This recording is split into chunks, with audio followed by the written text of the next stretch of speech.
Hasn't this been a great morning? Yes, yes. It's been really rich in empirical evidence, really rich in case studies and stories and people's field experiences.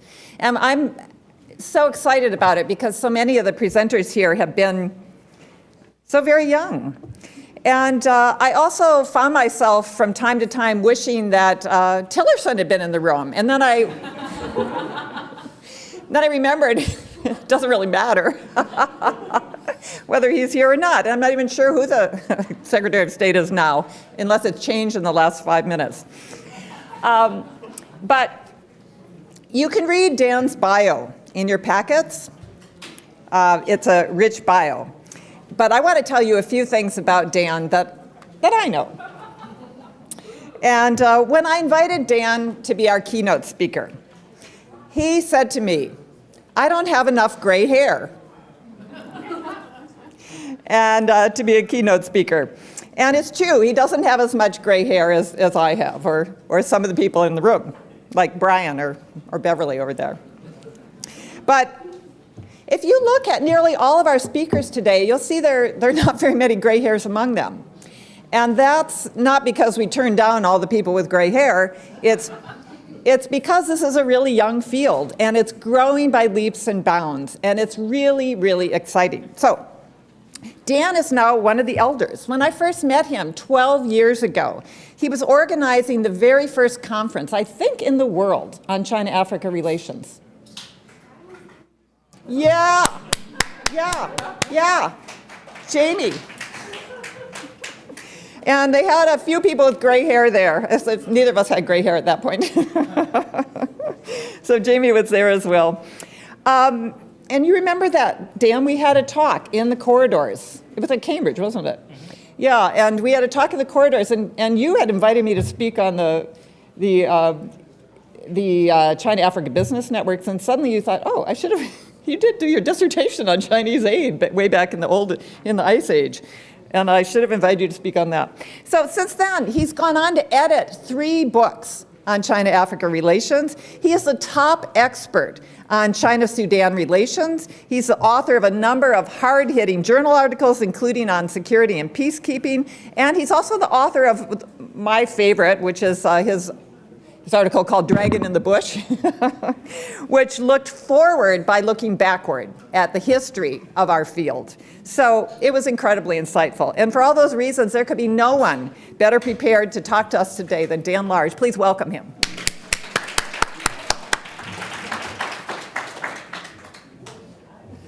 Thank you very much indeed, Deborah, for a warm and generous welcome.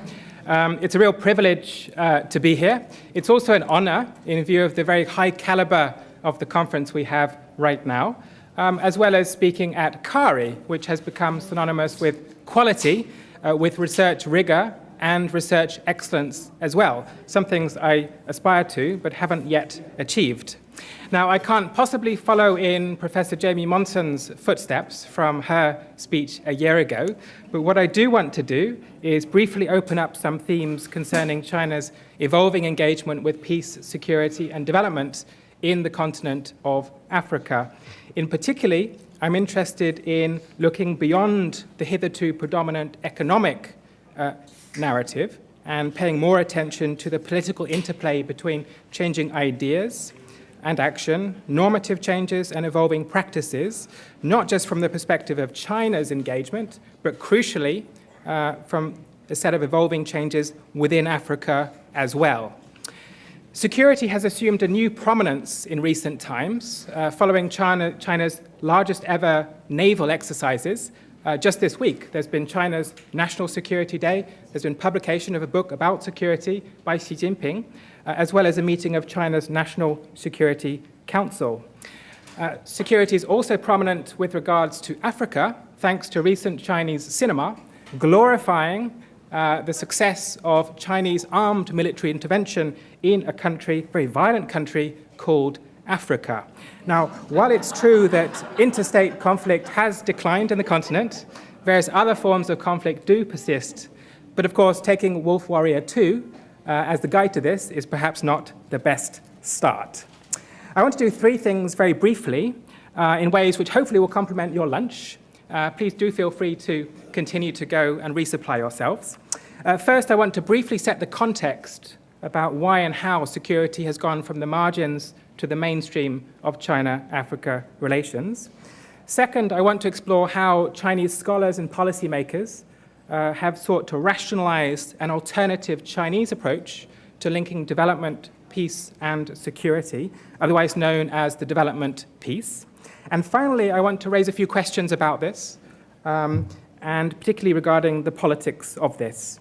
Now, I'm going to use the word security, like development and peace, in a general sense. This is only a brief presentation, but of course I recognize that it has many actual and possible uses, most obviously not just referring to a narrow traditional military sense, but involving a range of non-traditional security areas and, of course, human security as well. What interests me is the argument, the claimed efficacy between economic development as the best and only means to achieve peace and security. What follows, therefore, partly draws on work I've done with the South African Institute of International Affairs, including a colleague, Chris Olden. But I've become interested in this ever since 2004, when I was working in different parts of Sudan, and the idea of peace through development was in the air, articulated first and foremost by the Sudan People's Liberation Movement. But ever since then, despite this continuing in various guises, the latest guise being China's version, it's been very hard to match with reality as well. Now, first of all, context. China's new era, announced at the 19th Party Congress last year, has already been adapted and applied to China's Africa relations. But as we grapple with some of the implications of this for China's Africa relations going forward, I think it's also important to take stock. And as Deborah said this morning, how times have changed. So in order to better situate the current place of security in China-Africa relations, I think it's interesting to remember common narratives from a decade or so ago and then compare them to today. Then socialization was seen to be a one-way street. Now it seemed to be a two-way street, possibly a multi-lane highway as well. China was said to do the hardware of development, but not the software. I think today the Chinese Communist Party is very interested in both, not just concrete, but also ideas. China famously was said to focus just on business, not politics. Today, politics seems to be much more obviously central, as well as new questions about evolving meanings of Chinese power as well. And, of course, Chinese investment was said to be uniquely risk-averse. Chinese companies were said to go where others feared to tread, and somehow, magically, they were said to be immune from the standard laws of conflict. That isn't the case, and because of the deeper politicization of Chinese interests, the deeper immersion, this greater exposure to risk has been a key factor behind the mainstreaming of security into China-Africa relations. Now, China's engagement with security is, of course, by no means new. What is new is the unusual degree of prominence and centrality in the policy discourse of China-Africa. So why is security so salient today? Well, amongst the many reasons, I'll just point to three key broad themes. The first is the generally more complex state of China's Africa relations. Over time, the transition from entering into many African markets has changed and evolved to a situation where China has established economic interests that need to be protected. This move from entry to established interests is partly a question of substance, but it's also a question of perceptions as well. And it means vulnerability and risks as a natural part of this. Different forms of African political agency have thus been very active in changing this position and seeing Chinese investment caught up as a proxy in the politics of armed conflict, targeting China in places like Sudan as a means to gain leverage in conflict. In short, this is what Chinese analysts call a comprehensive relationship, and unsurprisingly entails new exposure to risk to business interests, risk to Chinese citizens, and risks to China's reputation. New circumstances and new challenges necessitate new responses, and this has given rise to rather vigorous debate within China about reconciling traditional foreign policy principles with these new realities and the new challenges as well, except some of the new responses are actually quite historically familiar when it comes to methods of protecting economic investments in the continent. A second driver, I think, has been reform within China, which is contributing to China's evolving Africa security engagement in at least two ways. The first is a significant restructuring of domestic security and military modernization. And the second is the way in which the military has become more prominent, both in Chinese domestic politics and in foreign policy as well. The PLA, in short, is going global, and its role is seen particularly prominently in the African continent. This is intertwined with a third key driver, which I think relates to China's international reputation and role. The Communist Party wants to project China's active support for multilateralism and this new language of providing public security goods as well. This is seen, for example, in China's contribution to UN peacekeeping and the creation of its standby force. It wants to demonstrate responsibility in action, again, a marked contrast to a decade ago, and Robert Zoellick's talk of China needing to be a responsible international stakeholder. How then has security become part of China-Africa relations? Well, very briefly, this is seen bilaterally within the framework of China-Africa relations and in terms of its multilateral activity as well. Bilaterally, we've seen increasing military exchanges involving different branches of the People's Liberation Army, who are not just engaged in military cooperation, but also have a humanitarian face in places as well. We see relations between China, the African Union, regional organizations, including but not confined to IGAD, and we see increasing activity in other areas, from counterterrorism to private security, and some forms of quasi-like mediation activities, such as in South Sudan. Within the China-Africa cooperation framework under FOCAC, this only became an issue in 2012 with the adoption of a largely aspirational cooperative partnership on African and Chinese peace and security. FOCAC in 2015, however, made security one of 5 pillars of the China-Africa relationship and therefore cemented its status. But an important part of this is also happening in the multilateral sphere, starting with China's position on the UN Security Council, which automatically puts it at the center of global efforts to respond to conflict in Africa. China is also funding UN initiatives, including the UN Peace and Development Trust Fund, which illustrates that what I want to say shortly about the development piece isn't just an academic debate, it's also something that's being actively applied as well. Now, clearly these cut across many aspects and are interrelated. For example, the PLA undoubtedly wants to seek the type of experience which it can't gain bilaterally under a multilateral UN blue helmets flag.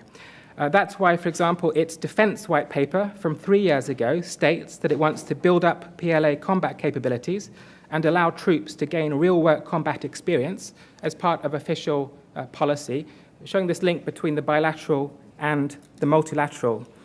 But while much attention, understandably, focuses upon China's military role in peace and security in Africa, I'm also interested in China's evolving ideas about these problems and how that relates to this engagement as well, not to mention how it relates to Africa and other forms of external intervention as well.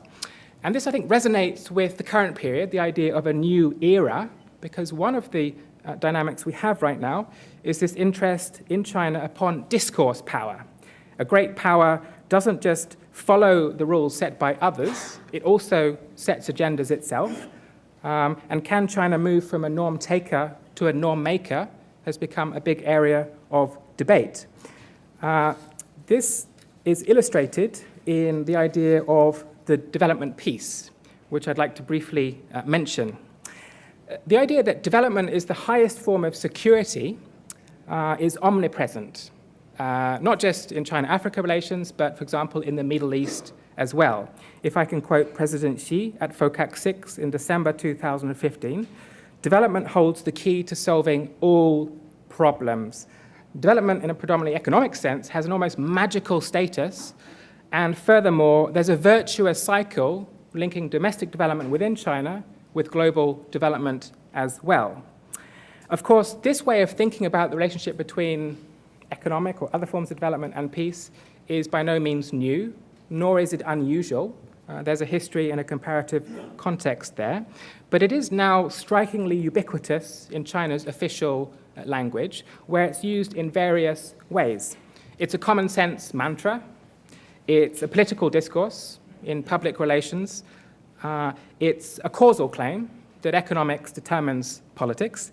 And it's also used in particular policy fields as well, such as the idea of a nexus between peacekeeping and development, which has been tried in Darfur to mixed effects. The development peace idea joins a vigorous conversation about how best to respond to security in Africa. And in many ways, the development peace was developed as a positive Chinese alternative to what had hitherto been a negative critique with the idea of a liberal peace, particularly how that enshrined notions of democracy, of human rights, and market economics as a prescription for post-conflict peace building within a humanitarian approach to military intervention in conflict. But the first thing to note about the development peace is that it emanates very much from China's domestic experience. For example, this is seen in 4 areas. First, achieving and promoting stability through development. Second, subordinating political democratic reform to national stability. Third, strengthening the power of the state whilst weakening social forces. And finally, maintaining prosperity and stability by upholding sovereignty. These are held to be lessons of China's own success, which are then repackaged and externalized in the African context. The development peace concept highlights at least 4 things which follow from this, the first of which is African ownership in conflict management, African solutions for African problems. The second is the idea that social economic development is a precondition for sustainable peace. Third, insists upon national unity and territorial integrity and opposes externally imposed solutions and the use of coercion in that. And finally, it stresses the necessity of cooperation with African governments and the African Union, but interestingly, minimal interactions with civil society as well. This is a state-based framework. In short, development, stability, and harmony, the idea goes, is more attractive than democracy, freedom, plus market economics. Now, this raises many questions conceptually as well as empirically, and I'd like to note 3 sort of areas where I think there are tensions.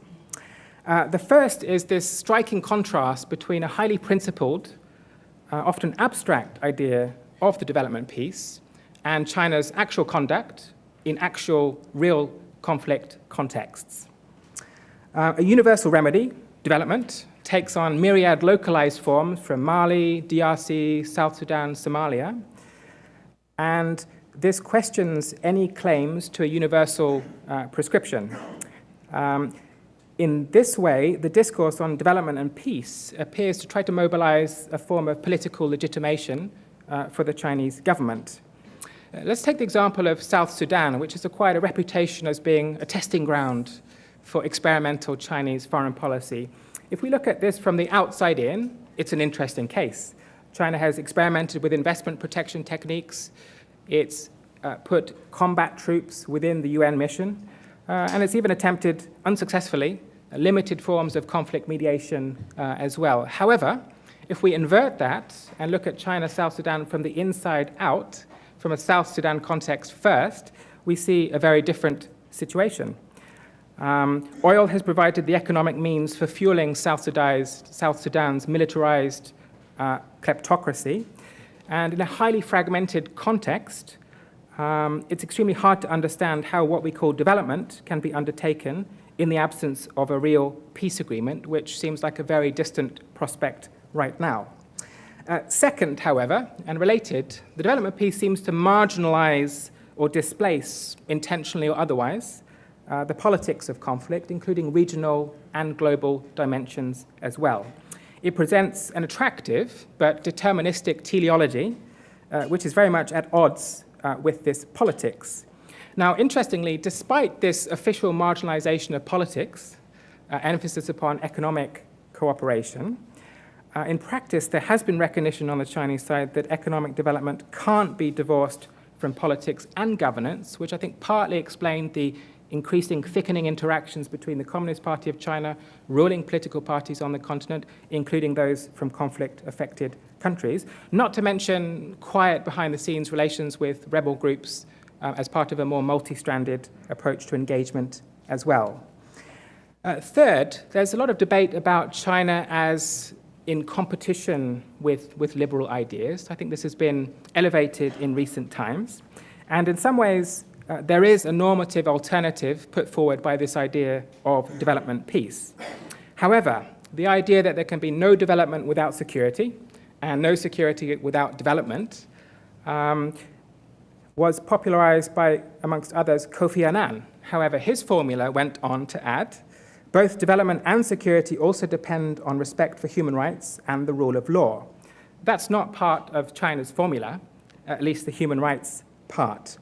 The development piece now seems to be one subset of a broader foreign policy change, whereby Xi Jinping's China presents a values-based challenge to international liberal norms. But in Africa, this is much less straightforward and much more interesting. In some senses, there isn't a liberal peace to compete with anymore. This belongs to the past. In other senses, it's the encoding of some of these ideas into the African Union peace and security architecture that has presented challenges for China, such as, for example, the difference between non-indifference in the face of crisis and China's principle of non-interference. Rather than competing with liberal approaches, therefore, Chinese interests have more pragmatically and increasingly coincided with evolving African and Western interests in support of stabilization and market-driven economic activities. There has been a growing convergence between the African Union, African states, and external partners, of which China is just one, around stabilization, which is understood as an agenda to actively consolidate political authority of often weak states. Crucially, this is performed without the transformative ambition that characterized previous approaches to peace and security, including liberal peace building, for example, or post-conflict state building in certain African states. And that raises other questions about what is in practice a very limited, if present, role of development in such contexts, especially in cases like South Sudan, where there isn't really a functioning central state to speak of, and where, rather than any hopes for development, what we seem to have is the development of insecurity amidst intractable conflict. Now, I'm covering a lot of ground in a concentrated way, but I'm conscious that the clock is ticking, so I will make some brief conclusions. China's security role is proceeding amidst foreign policy debates and an evolving experiment in China's peace and security engagement with Africa. This means, I think, the continuation of a fascinating interaction between China's higher order official foreign policy principles, on the one hand, and on the other, its actual experience on the ground as part of a crucible for foreign policy learning and policy change as well. I think we do have to look beyond this economic narrative at the role of ideas and their interaction with these practical engagements, but it is an interesting, complex interaction. Luckily, here we have Ambassador Shin and Lena Ben Abdallah, who've also explored these types of questions, and I'm sure we'll be able to say much more. In this way, security is importantly related to some of the key themes of this conference. It seems, simply put, that politics is now more obviously central to China's new era Africa relations. And I've tried to suggest that politics is also the crucial complicating factor in this otherwise attractive idea about peace, development being produced by producing peace and security as well. I think it's thus ideal timing for CARI's conference, especially given that it's a historic year to have this conference. It's 500 years since Zheng He's ships were off the coast of East Africa during his 5th voyage. China's naval base in Djibouti marks, therefore, quite literally a sea change since 1418 of a very interesting kind.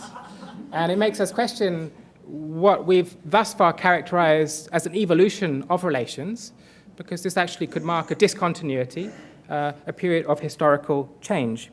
Of course, it's officially 40 years since the start of China's reform and opening, and officially the first year of the new era, of course. But it also happens to be 20 years since the publication of Professor Brautingham's book, Chinese Aid and African Development, at least the edition I have, which explored how, after 1978, China's aid shifted to reflect domestic political restructuring and examined this intriguing notion of exporting ideology and some of the dynamics about that. I've tried to continue this analytical emphasis upon linking what's happening within China to what's happening in its Africa engagement with reference to peace and security. However, I think there's a strong need to complement that with commensurate attention to African dynamics of various complex kinds. We do need to understand China's African security engagement better in its own right, in regional forms, continental forms, and in relation to other external engagements. After all, this is not proceeding in isolation from the evolution of other external security partnerships, in which America's militarization of America's engagement is particularly interesting, partly because it's apparently so quiet and hasn't received as much attention. In China's new African era, what's partly interesting is the narrative of China as an emerging power in the continent needs to be questioned in the face of evidence that in some parts it can be considered an emerged power. Hence, many questions about the current and potential exercise of different forms of Chinese power, in which the protection of economic assets, possibly using military means, is just one part, as is debates about China's ambitions, if not its actual success, in being a norms maker rather than a norms taker. But perhaps most important are a bundle of issues concerning, first of all, how China has been, is being, and will be actively incorporated into domestic security agendas in myriad African settings in ways that it can't control. There's a logic of unintended consequences at play here. Secondly, how Africa's evolving approaches to security, including around stabilization and intervention, will influence China's approach is another major theme, especially considering that for all the emphasis officially upon sovereignty, upon non-intervention that we have at the AU, and in African politics generally, the continent has become remarkably interventionist in terms of key states and their mutual involvement in the affairs of others as well. It suggests that if China supports African solutions and African ownership, it's going to be taken in ways that perhaps it hasn't entirely envisaged thus far, which suggests that there are more reasons to put politics right at the center of debates going forward, and even more reasons after dessert or something sweet, after my slightly sweet and sour presentation, to restock with sugar, come back, and then enjoy fantastically rich panels in the remaining part of the conference. I'll stop there, but thank you all for your attentive attention. And of course, naturally, I hope we can continue this conversation now or later.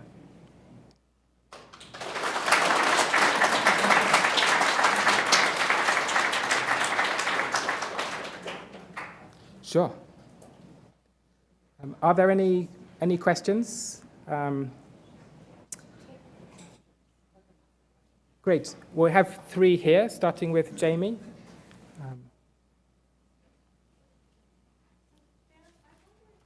I wondered if, going back to Deborah's earlier 20 years ago work on ideology, could you say something about the difference between ideology and politics? To what degree is developmentalism as a path to peace, or liberalism for that matter as a path to peace, different from or the same as earlier ideological struggles? And to what degree might that be useful or not interesting to look at?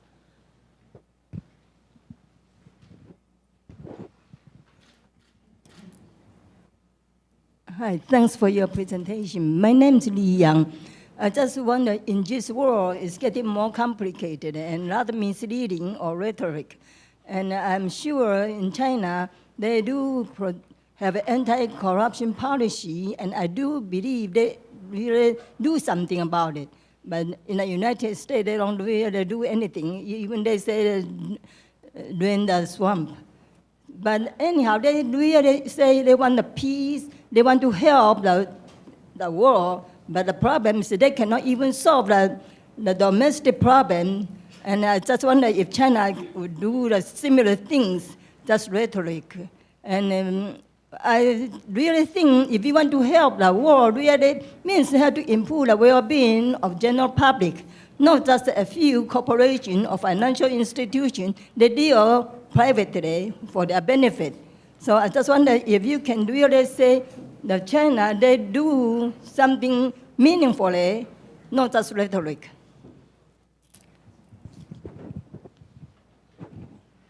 Thank you very much for the presentation. You mentioned a very interesting point that you invite us to look at the problem from inside out rather than outside from, apart from outside in, and you started with South Sudan. I would invite you to also look into China from inside out, that when there is conflict and security issues, our Chinese actors are in harmony themselves, or there is actually heterogeneity of interest, like the business interests and political interests, like different ministries. I would assume that there could be potential conflicts even within the Chinese themselves. Could you elaborate on that, please? Thanks. Thank you. Maybe one more here. Thank you very much. Lawrence Freeman, economic analyst for Africa. So we have the One Belt, One Road, which is now transforming Africa in spirit and also directly up the East Coast, where our admiral from China sailed many years before the Europeans. And we have it changing the world with dozens of high-speed trains going into Europe. So there's, people have all kinds of motivations that they attribute or narrative, demonizing China and so forth. But to me, I support the program, and it's a viable program. President Xi offered this 3 times to President Obama. Each time Obama said, "Niet." I'm encouraged that one good thing President Trump is doing, he has a good relationship with President Xi. Why wouldn't it be beneficial for the United States to join, collaborate with the Asian Infrastructure Bank, collaborate with the One Belt, One Road, and wouldn't this be a wonderful intervention for Africa, where the U.S. builds no infrastructure, to join with China on massive east-west railroad, north-south railroad, hundreds of megawatts of electricity? Why wouldn't we want to do that? It seems to me it's an obvious win-win situation. Thank you. Well, very briefly, I think we should continue this conversation, absolutely, because it's too hard to properly answer these questions. As you hint, Jamie, this is not a new idea, causal argument, and relates to different types of ideologies. For now, I think briefly, this seeks to rationalize China's strengths, predominantly economic strengths, and also legitimate its existing role, but also to take that into new areas. So if we look at this difference between the ideas and the action, I think what ultimately matters is the action, is this experimentation in practice, and how that relates to the ideas. This has been elevated in global terms. The BRI essentially elevates this idea of development overcoming conflict onto a global level, but of course begs many questions about how it will be rolled out, including security as well, not to mention what's happening within China as well. But ultimately, I think for all this academic discussion, the relationship between ideas and action, perhaps the bigger policy question is how the African Union and other actors can actually positively use this opportunity to shape and incorporate China within their existing architecture, or how China will decide to move its engagement forward. But there's no doubt, I think, that there are arguments for taking ideas seriously, but it's the politics between those ideas and their application that interests me most, and that I think raises the most questions as well. Thank you.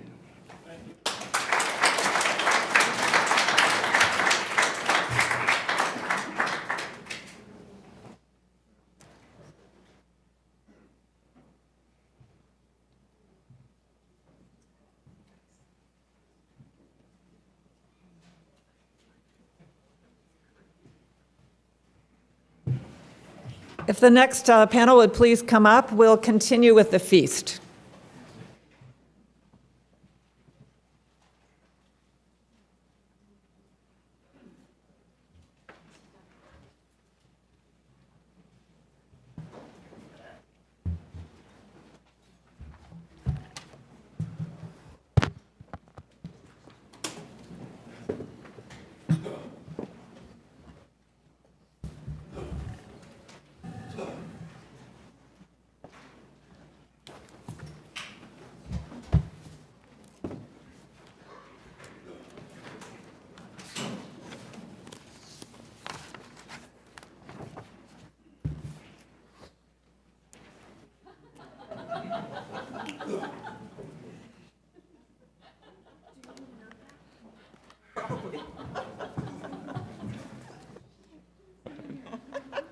Like, where's the chair?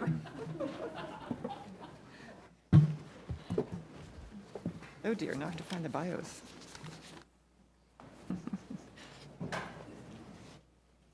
Okay. So, since I momentarily forgot that I was the chair of this conference, I mean, I am the chair of the conference, but the chair of this panel as well. I would like to, this is, again, one more of the great, I know it's on agency, let me find where, oh yeah, leadership, power and agency and regulation. So great panel, again, more great speakers. And let me briefly introduce the speakers. Again, you do have their bios here. Ying Xia is a law student at Harvard University. She's also one of our strong collaborators at the China-Africa Research Initiative, where she's involved in another research project that we have on industrialization, Chinese industrialization investment in Africa. Barney Walsh from King's College London, very pleased to have you here. His paper on Museveni's power and agency is based on his field research in Uganda, and this is going to be great to hear. Jun Sun, also a CARI somewhat affiliate.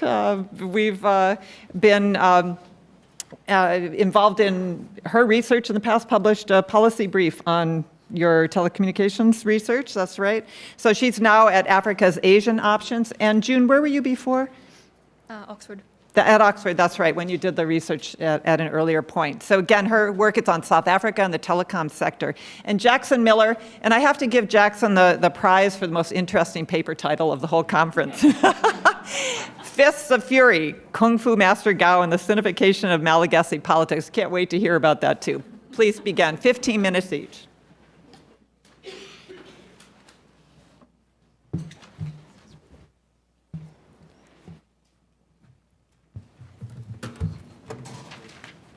Good afternoon. I'm very happy to be here.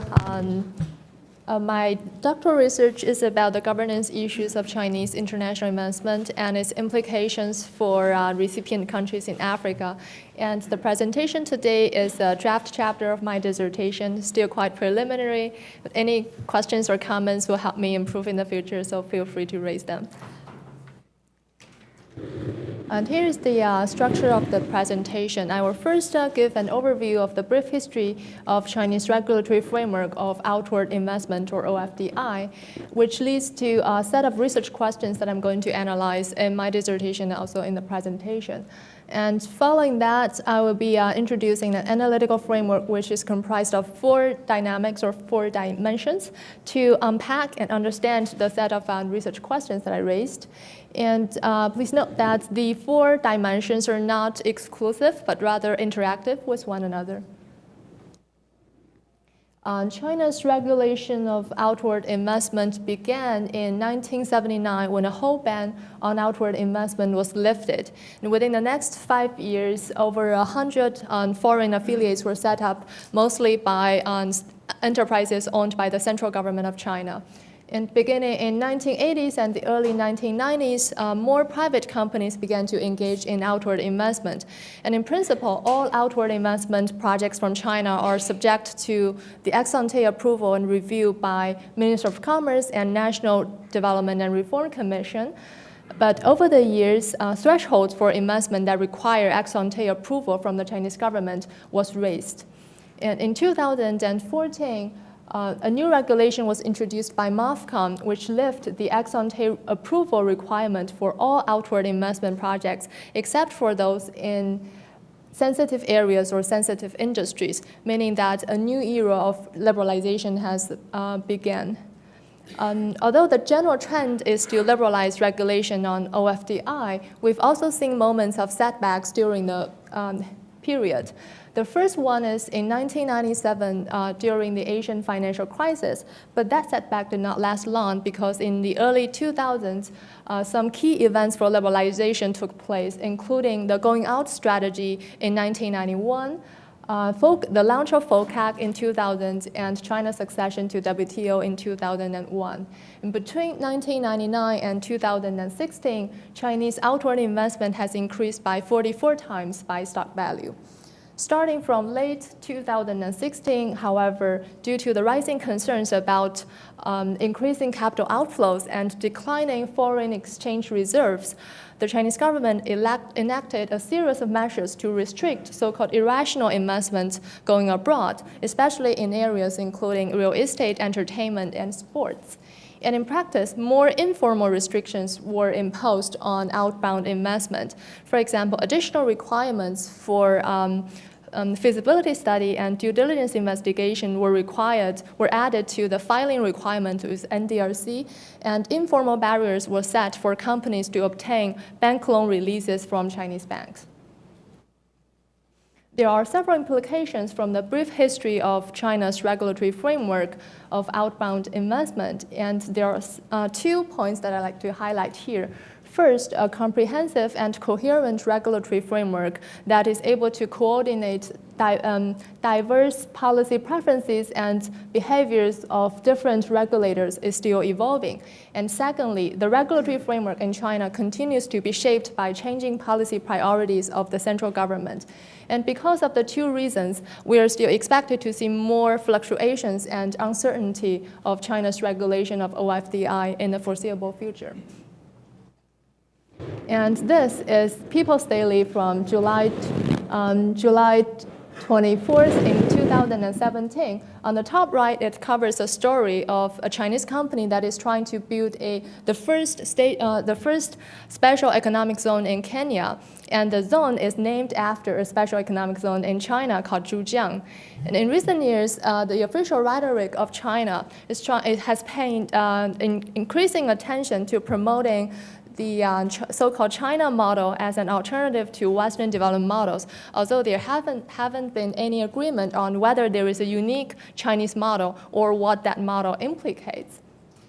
And this SEZ is apparently promoted as an exemplar or part of the so-called China model, although SEZ is not an invention by China.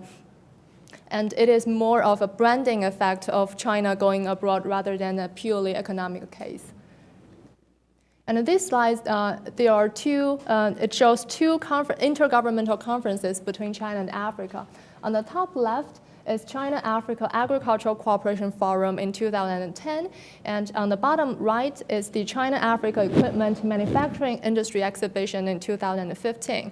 Under the presidency of Hu Jintao, he emphasized the cooperation on agriculture development, and Hu promised to build 10 agricultural demonstration centers in African countries. However, my interviews suggest that very little efforts have been put on following up on delivering those promises, because under the new leadership of President Xi, now the focus of China and Africa cooperation has shifted to industrial production capacity, and especially on manufacturing and infrastructure sectors. And here is a set of research questions that I'm going to investigate in my dissertation. You don't have to read them all. The general idea is to understand the process of how the national initiatives with regard to outward investment is implemented and adapted by diverse agencies that are involved in the process. And the agencies include Chinese governments at different levels, Chinese companies of different ownership structures and from different origins, and other entities and individuals that are engaged in the process. This slide shows that there are a number of central ministries that are engaged in the regulation of Chinese OFDI. Due to the interest of time, I won't elaborate on each one of them, but just focus on the two biggest players, which are MOFCOM and NDRC. And the policy preferences of these two central ministries are not always allied. For example, in 2014, when MOFCOM lifted its requirement for ex-ante approval for all outward investment, NDRC still retains its authority to review projects that are larger than $1 billion. And it also makes its approval as a precondition for those companies to obtain customs clearance or bank loan releases in China. And it is agreed that, in general, over the years, NDRC has taken a more conservative approach toward the regulation of OFDI rather than MOFCOM. And in terms of how much financial resources are committed by the Chinese governments to promote OFDI, there is very limited information in a consistent manner that is available from the Chinese government, so I have to deal with whatever I get hold of. Statistics from Fujian province in China suggest that the ratio of financial contribution between the central government and the provincial governments is about 4-3, meaning that the role that is played by provincial governments in directing and shaping the behaviors of Chinese investment is growing. And corresponding to that, there are several African countries that have already recognized the importance of Chinese provincial governments in terms of promoting outward OFDI, including countries like Ethiopia or South Africa that has developed provincial specific objectives that to collaborate directly with the provincial governments from China. And statistics from Guangdong province suggest that subsidies, about 75% of all the subsidies were dispersed to companies that are registered and affiliated with the provincial governments, and only 25% goes to lower level governments and companies. And consistent with that set of data, another set of statistics also from Guangdong province suggested that about 60 state-owned enterprises get 55% of the subsidies at the provincial level, while 140 private enterprises get to share the rest 45% of all the subsidies, despite the fact that the private sector has now contributed to over 70% of Guangdong's total OFDI in the past 3 years.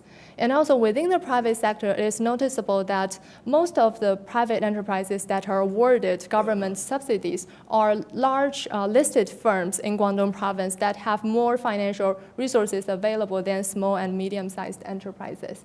And therefore, the tentative argument is that there is not only a bias based on ownership structure, but also a bias based on company size. And that corresponds with China's industrial policy of promoting, fostering national and local champions. And in terms of personnel networks that link the business sector and the government in China, it is the general observation is that state involvement can be seen in both state-owned enterprises and private enterprises, and the personnel networks can take the form of formal, semi-formal, and informal channels. But it is also important to note that there are diverse motivations and incentive structures that drive managers of SOEs at different levels, private entrepreneurs, and employees. And therefore, the relationship between the government and the business in China is not a unilateral, but rather a reciprocal relationship. While the state tries to capture companies as its agency to implement its national, industrial, and foreign policy, the firms are also taking advantage of their access to state support and state resources to further its own objectives. And without effective monitoring from the government, it is my tentative argument that the risk of the latter is greater than the former. And the second dimension that I like to explore is the interaction between domestic economic transformation and China's outward investment. It is obvious that China's recent focus on capacity cooperation between China and Africa is linked to China's own need to reduce surplus production capacity in China's domestic economy. And how that capacity reduction goal is achieved in China also has an impact on the patterns of its outward investment. And at this moment, all the targets for capacity reduction is allocated to each province, but how that goal is achieved and divided among relevant industries and among relevant enterprises is left for the provincial governments to decide. And as a result, the provincial governments enjoys substantial discretion to prefer state-owned enterprises and large private enterprises that have stronger political connections. In Hubei province, for example, in 2016, private firms are responsible for about 97% of the capacity reduction goal in the steel industry, whereas the state-owned enterprises are responsible for the rest 3% of the goals. And as a result, my interviews in Kenya and Tanzania suggested that in the past 3 years, there is an increasing number of private Chinese investors that have gone abroad and invest in the steel and cement industry because they were pushed out of business by the local governments in China. I will skip this part for the interest of time. And the third dimension is the mixture of economic and non-economic considerations that are driving Chinese regulation of outbound investment. The first example is the risk management, which I use to elaborate the difficulties of using political commands to influence business decision making. Over the years, because China's stakes in outbound investment has surged over the past 2 decades, it began to emphasize more on the protection of overseas state-owned assets and personal safety of Chinese employees. And also related to the anti-corruption campaign that came up in previous discussions, now it tends that the SOE's managers, they tend to take an approach of risk aversive rather than profit maximizing when they are operating overseas. And most of the companies, they prefer to provide collective housing and transportation to their employees for the sake of the safety of their Chinese employees dispatched overseas. And one manager that I interviewed in a construction company in Kenya actually joked about it and saying that that's why there are accusations of Chinese companies using prison labor abroad, because local people, they see Chinese workers taken to work by company shuttles and they always dine together and they never leave the company campus. And I'll skip this as well. And the last point I want to make is the interaction between so-called public and private alliance. And in the recent reform of the Chinese corporate sector, there is a belief that if we combine the financial and political strengths of the public sector and the capacity of innovation and adaptation of the private sector, then we can forge a more internationally competitive multinationals in China. And China-Africa Development Fund, or CAD Fund, can be taken as an example for that public-private alliance. And although CAD Fund was wholly owned by China Development Bank, which makes it a 100% state-owned enterprise, it is committed to marketized operations to promote and encourage Chinese companies to invest abroad, especially small and private firms from China, and also to improve the corporate governance structure of the firms that it invests in. And although the ideas seem quite noble, there are several concerns of to what extent those goals can be achieved in practice.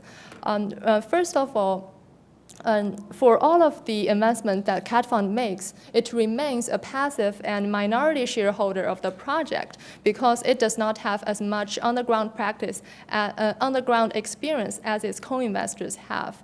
And secondly, understaffing is also a very practical concern. So far, CAD Fund has invested in over 90 projects, and for the asset management department of CAD Fund, it has only about a dozen staff, meaning that every person is responsible for tracking the status of 5 or 6 projects to review all the meeting minutes and major decisions, contracts, and transactions, and most of those activities take place in Africa. And also because of understaffing, CAD Fund has to hire ad hoc financial officer to oversee the on-the-ground practices of its joint ventures in Africa. And these ad hoc financial officers are temporary employees rather than permanent employees of the company, making it more difficult for the company to supervise the performance of those temporary employees.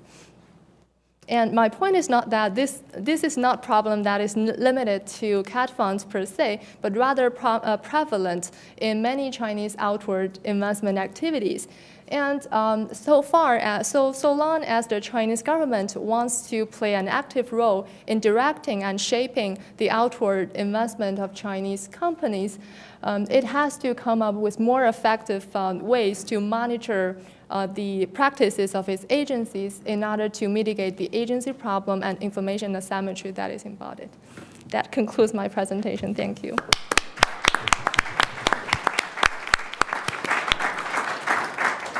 Thank you, Yingxia. Barney Walsh.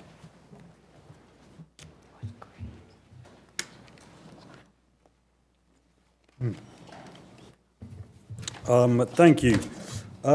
Today I want to show how a flawed analytical approach to leadership misses important dynamics, and using what I call a leadership as process framework of analysis helps show President Museveni of Uganda his clever use of Chinese engagement to manipulate regional partners and fulfill his regional objectives in East Africa. Leadership scholarship and leadership theory has generally been the preserve of business, the business sector, and also sociology and psychology as academic disciplines. Peace and security scholars, development scholars, and the China-Africa literature hasn't really engaged leadership theory in particular detail. But we do find ourselves talking about good and bad leaders, poor governance, and these kind of issues. And we're also, when we think of leadership, we're aware it involves leaders, followers, power, and influence. Those kind of things are going on, but it's a notoriously difficult concept to define. And I'm not going to try and do that, but I want to talk about entry points and frameworks of analysis that help explain the different viewpoints of leadership. So a person-based approach focuses on the individual and what characteristics someone has that makes them a leader. This tends to be the layman's understanding of leadership. A position-based approach looks at the institutional role somebody has, whether they're prime minister, president, CEO, head teacher, and so forth. And the international political system rests on this approach. Yeah, the head of states are leaders of their people, etc. And the Chinese non-interference principle and respect for sovereignty definitely has this position-based approach in mind. A results-based framework talks about the outcomes and results of a leader's actions. Groups like the World Bank and UN tend to adopt this, looking at GDP growth of a country or whether an election's been held at a particular date and so forth. But I want to argue that a leadership as process approach is far more useful. This says that means and methods do matter and that context is very important. It sees leadership as an exchange of influence between leaders and followers working together towards particular goals. You have to ask particular questions using this approach, such as what is the context and situation that we're looking at, whose ideas and interests in that situation are mutually aligned, who emerged as a leader within that given situation, how do they then lead? What kind of power and influence do they have on their followers? Do they use coercive power, reward power, referent power, position power, and so forth? How effective were they? Outcomes do matter. And then importantly, how does the situation change as a result of that leadership process? And using this framework, we see even someone like Mandela, who's revered as a great leader, didn't exercise leadership every single day of his life or his career when he's in prison or when he's president. He has particular leadership moments in his career, and Mandela had several of these actually, which is quite unique. But I want to look at the East African community. The member states are here. It now actually includes South Sudan, who joined in 2016 to the north of Uganda. I'm going to talk about the northern corridor trade route, that's Kenya, Uganda to Rwanda, and the southern corridor trade route, Tanzania, Burundi to Rwanda. And importantly, you'll note Uganda is one of the landlocked smaller partners in the East African community. So what's the context and situation we're looking at? So context is, of course, the rise of China, this multipolar world that may be emerging, and particularly their interest in Africa. And then in East Africa, this is a region with a violent, bloody history of deep instability, but is now working towards integration within the EAC. And interestingly, the EAC's end goal is political federation amongst partners. No other African regional economic community has such an ambitious end goal. And the situation I'm looking at is around the 2010s, when there's an effort to fast-track this political integration. And President Museveni is particularly keen on pushing that. But around this time, Tanzania begins getting cold feet and starts stalling on the political federation idea. So Museveni in the region, I don't have a lot of time for security discussion, but just to say, historically, Museveni has definitely been a protector of Western security interests in the region, fighting al-Shabaab in Somalia, LRA, ADF in Congo, being an antagonist to the Islamist government in Khartoum, etc. So he's gained a lot of credibility with the West for playing that role. China feeds into those dynamics through small arms and light weapons. There's a lot of Chinese arms in the region from both historic supply and contemporary supply, and also through the ivory trade, which has definitely increased in the last 10, 15 years as the influx of Chinese has increased. And some of these groups do garner income from the ivory trade. I'm in no way suggesting China creates these security issues or is even a driving force for them, but it does play in to these security issues in that way, which Museveni then reacts against and has garnered a lot of credibility with the West for doing that. There's a much more direct role for China related to the oil sector and infrastructure construction, which my colleagues have been talking about on other panels. It's got concessions in Uganda. It's helping to build the oil refinery and oil pipeline in Uganda. It's building the Standard Gauge Railway project, which we've already discussed, and I'm going to talk more about. It's building big megaports in Kenya and Tanzania, and so forth. So like I said, this Tanzania in the early 2010s begins becoming skeptical about political federation in East Africa. And in 2012, 2013, you see the emergence of the Coalition of the Willing. This is a Northern Corridor initiative, which Museveni is key in creating and pushing. This is an agreement between Kenya, Uganda, and Rwanda that they're going to push on with integration and big integration projects, regardless of whether Tanzania and also Burundi are involved in those projects. The SGR, Standard Gauge Railway, becomes the flagship of this Coalition of the Willing initiative and is also the flagship of the China EAC framework agreement that is signed in 2011. That's the first agreement of its kind between China and an African REC, which has infrastructure construction as a key part of that. So what does Museveni do? He uses Uganda's oil sector and his oil refinery and the oil pipeline to seduce Kenya and President Kenyatta to take more interest in this Coalition of the Willing initiative than build northern links to Ethiopia and Sudan that was discussed in the previous panel. And he also creates these linkages with Rwanda through this SGR project. These garner a lot of publicity, they're controversial, there's lots of public arguments because Tanzania and Burundi are publicly opposed, but there's also lots of excitement that these big projects are progressing. So that goes on for a few years. And then at a similar time in around 2015, Museveni then shafts Kenya by reneging on an agreement to build his oil pipeline to the Lamu port in Kenya, which the Chinese are building, and says, actually, we're going to build it to Tanzania, much to everyone's surprise. He then shafts Rwanda by saying, we're actually going to build our SGR link first to Juba in South Sudan rather than to Kigali. That's before South Sudan is even a member of the EAC.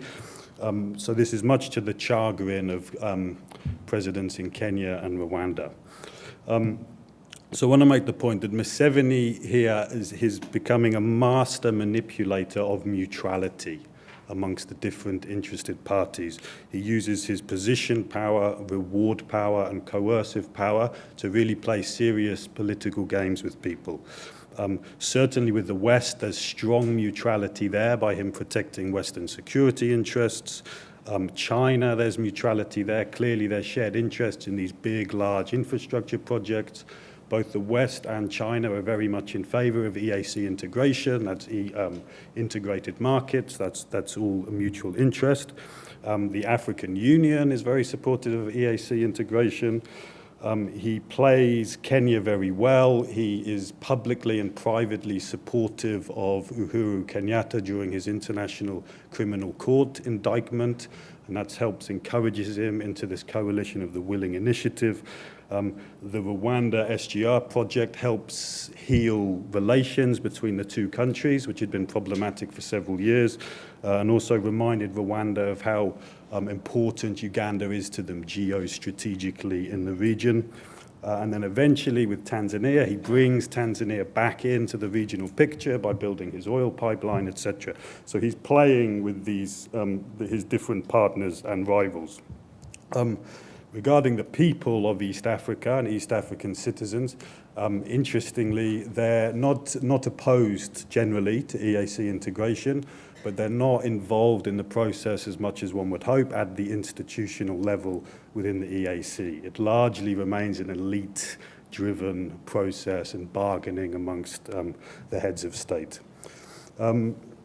So in summary of this point, Museveni really has made Uganda punch above its weight in the region. Kenya is much richer. It should be the regional hegemon.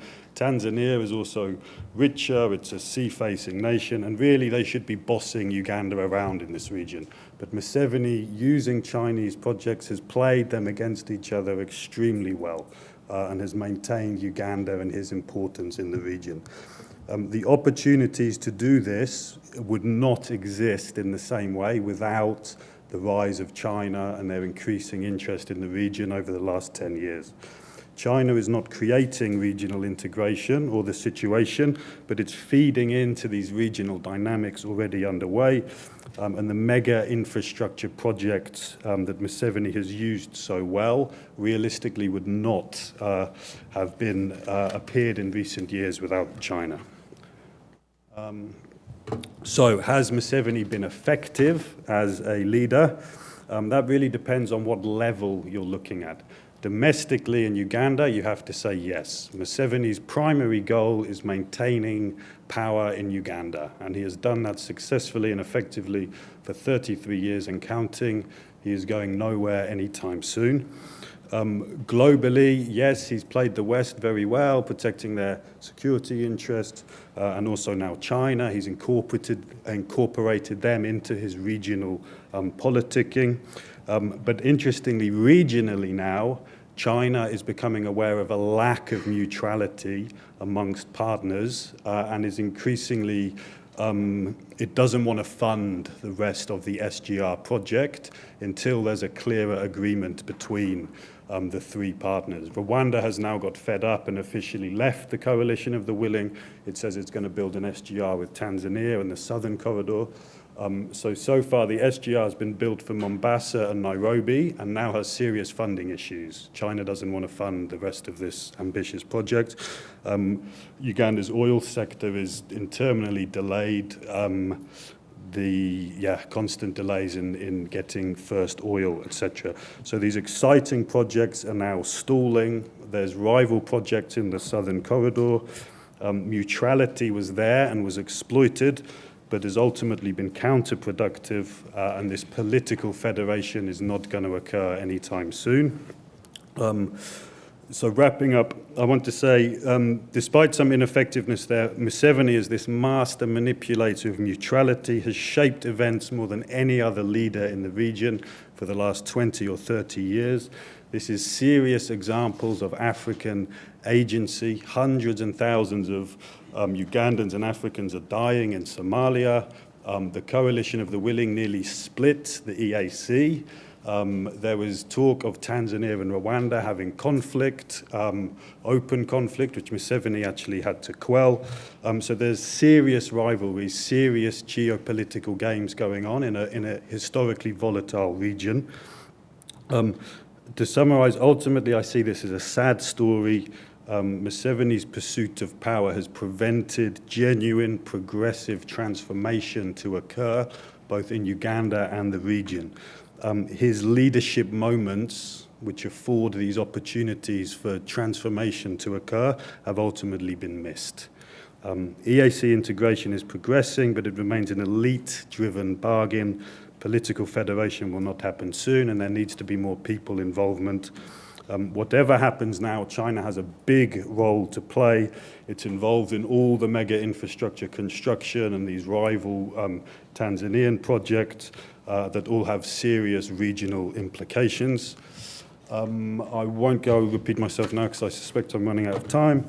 I hope I've shown the utility of this leadership as process approach and ideas of neutrality and bases of power. I hope I've shown Museveni as this example of African agency and how he's incorporated China into his regional games. And one point I want to make, I hope I've shown China's regional or sub-regional role in Africa is very important and an under-researched area, particularly regarding security issues that Professor Large was speaking about. African security issues are inherently regional in nature, and China is playing into those regional dynamics, and it has regional consequences that I think more needs to be done there. That's it. I've got a further reading for anyone I haven't thoroughly bored, and if anyone is interested in the African Leadership Center, please come and speak to me. Thank you. Thank you. That was great. You heard two people giggling at that long list of readings, and it was me and my co-teacher, Yoon Jung Park. We have a class on China, Africa, and we're always telling our students. Thank you, Barney.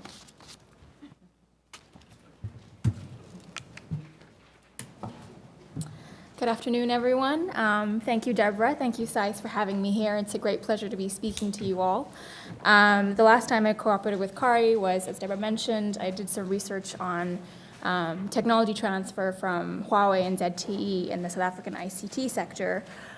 Today, I'll actually be talking about a separate research project, although it is related to the issues of technology and telecommunications. So the research project I'm going to be presenting to you all today looks at issues of internet governance and cybersecurity in South Africa and the ways that China is entering into the South African space here. So what I'm going to do today is briefly outline the project and my project team and talk about the research methodologies that we used. And then after that, I'm going to briefly outline the research questions and the thinking that went behind the generation of these questions. And then I'm going to outline to you the major findings of our research and then leave you with some concluding thoughts. And I look forward to your questions and suggestions. So first of all, this research was supported by an organization called Africa's Asian Options, which is an interdisciplinary research project based out of Frankfurt. The research team consisted of me and two of my colleagues who aren't here today, but Professor Andras Noke and Dr. Simone Klaar. And the three of us, we conducted a total of 23 interviews over 2 fieldwork sessions, mainly in Johannesburg and in Cape Town.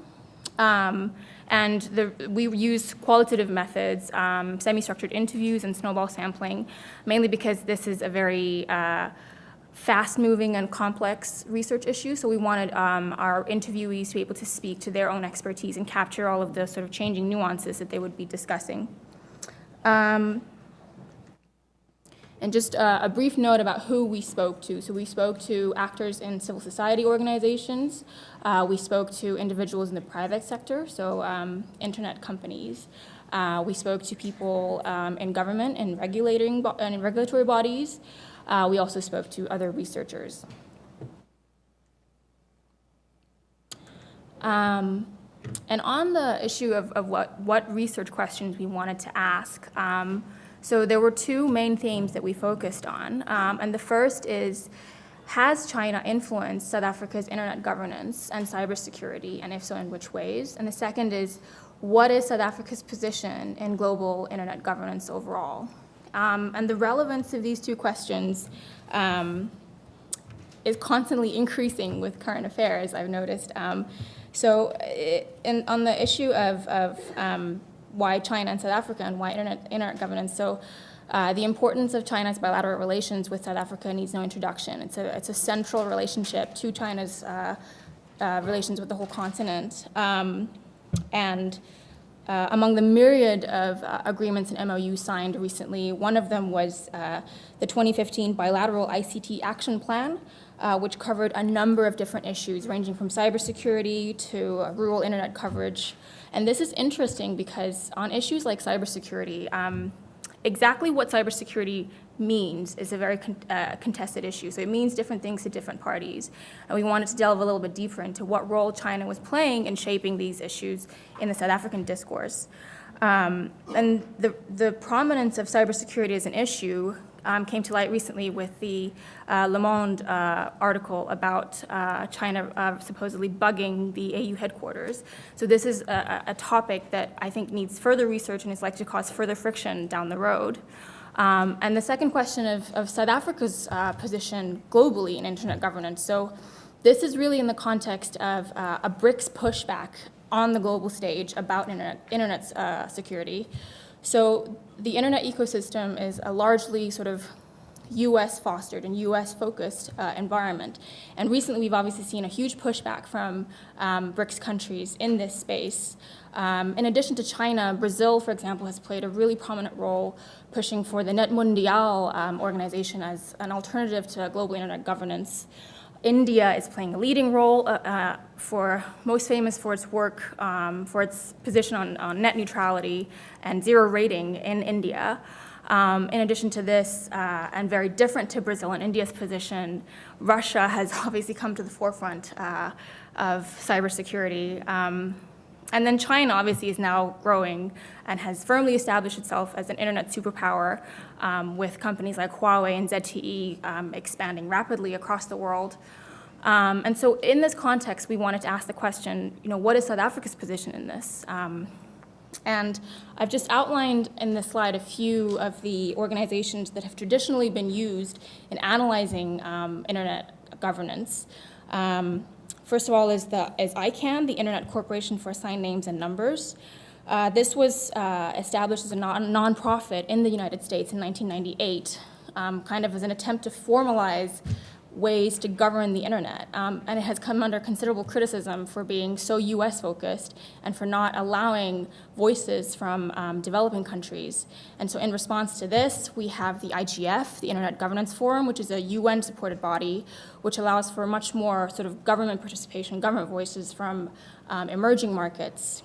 But the IGF has also come under criticism for being something of a toothless being, so it has these great ideas, but it has no way of implementing them. In addition to this, we have the ITU, the International Telecommunications Union, which is again a UN body with longer historical roots than the internet ecosystem, because telecommunications is based on sort of a different global system. In this body, China has become a really prominent and leading voice, specifically on the back of the growth of companies like Huawei and ZTE. In addition to this, we have the Internet Engineering Task Force, which again is quite a US-centric organization which focuses on the technical regulations of the internet.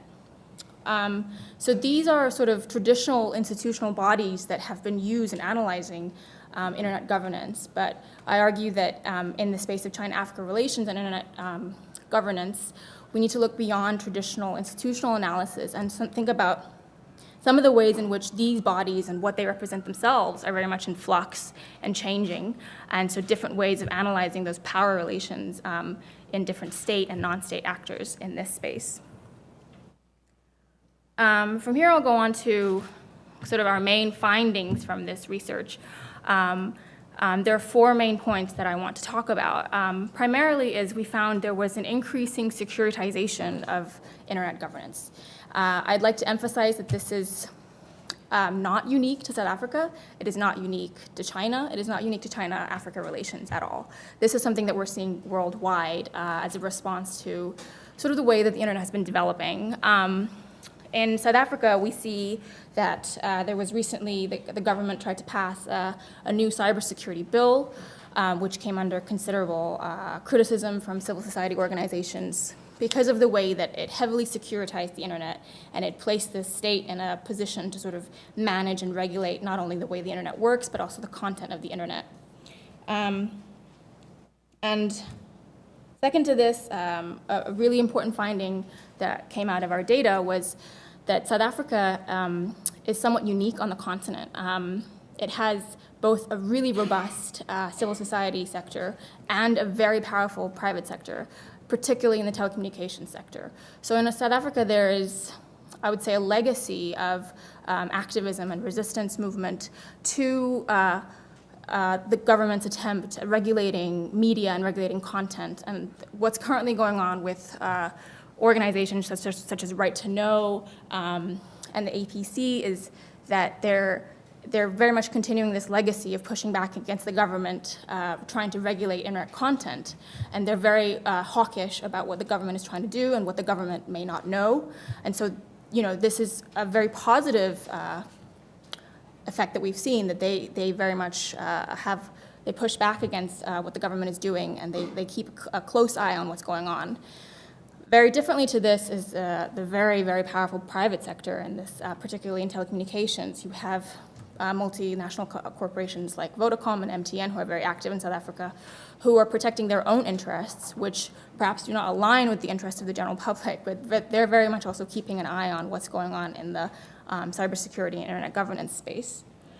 And the third finding that we had from this set of data is that South Africa's position internationally on internet governance is very unclear. So leading on from the previous point about civil society, although civil society is robust, their positions tend to be domestically focused, and they are not joined up with the South African government's position about internet governance. And indeed, many of our respondents said that the South African government doesn't seem to have a position on internet governance. So this is due to many institutional factors within South Africa, but ICT policy was sort of a little bit unclear under Zuma.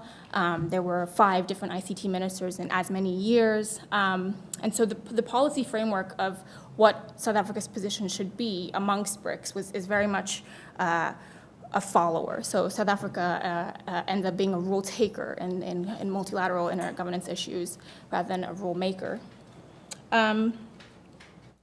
And the fourth point is that we found somewhat limited evidence. So there was a lot of suspicion that China is playing this kind of big brother role in teaching South Africa how to use surveillance methods and to tap phones and this kind of thing. We found actually very little evidence that China is doing this intentionally or that there's some sort of grand strategy. It's obviously good to be suspicious of these issues, but we wanted to focus on more of the point that China is playing a very important symbolic role in that China is now, whether intentionally or not, creating a different definition of what the internet could be. China arguably has created more of an intranet for itself than an internet, so it's what it has realized quite successfully is very different from the visions of what sort of the internet's American creators intended it to be. And so China's focus on this is very much domestic facing. So I don't think that the Chinese government, at least for now, has any kind of coherent internet going abroad and surveilling citizens plan. But the fact that China has created this kind of system for itself is still significant. The internet is kind of what we make of it, and so the fact that China provides this kind of example is significant. And I want to leave you with some concluding thoughts. And first of all, I wanted to share with you this quote from one of our interviewees, which is, I think it's just, it's great. It captures a lot of what we want to say, which is that so much of technology is neutral, and it's the way that information is used that is good or bad. And this very much reflects sort of our central findings from this project. We've seen that after a period of domination by the private sector, there has been an increase in the will of governments to insert themselves and insert national sovereignty in controlling the internet. Again, by no means unique to South Africa. This is very much the case in the United States, in the UK. For China, obviously, this has always been the agenda from day number one. Following on from this, I'd like to point out that the discourse about internet governance and China's influence in Africa about this is often that China plays the role of this authoritarian regime, and then the internet is supposed to be this sort of ideological project that offers freedom. But I'd like to point out that, and recent events have shown this, that the alternative to China in the space of the internet governance is not neutrality. So the internet is very much what governments and political forces make of it. Recent events such as the Cambridge Analytica affair and other examples have shown that everybody uses the internet in various ways, and there is no kind of technology neutral way that the internet exists. And the last point I'd like to leave you with is that the definition of what the internet is and how it should be governed and who should govern it is very much in flux at the moment, where I think we're witnessing a transition of moving from a private sector focus to a state focus. And so this is happening both, I think, in research and also in the private sector and in the public eye. So I'd like to push back against this idea that that the internet or technology is inevitably going to be anything, and leave you with the final thought that the internet governance system is very much a political animal, and it is what each political actor will make of it. Thank you very much.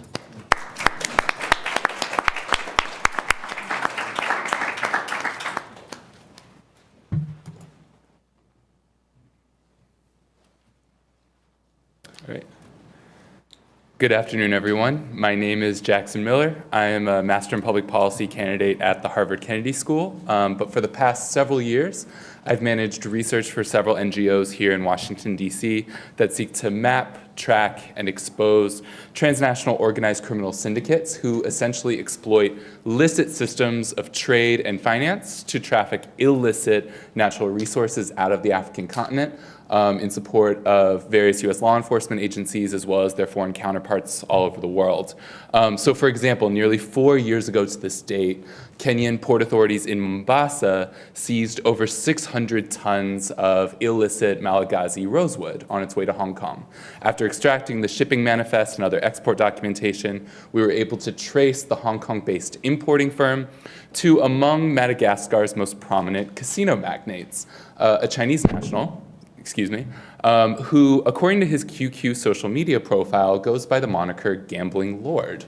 And as much as this personality captured my interest, it wasn't this personality that sustained it. Rather, it was a confidant of his, completely unrelated to this case, a Mr. Kung Fu master, Gao Jose Ramaharrison, who currently serves as the senior advisor to President Eri Raujanari Mampianina.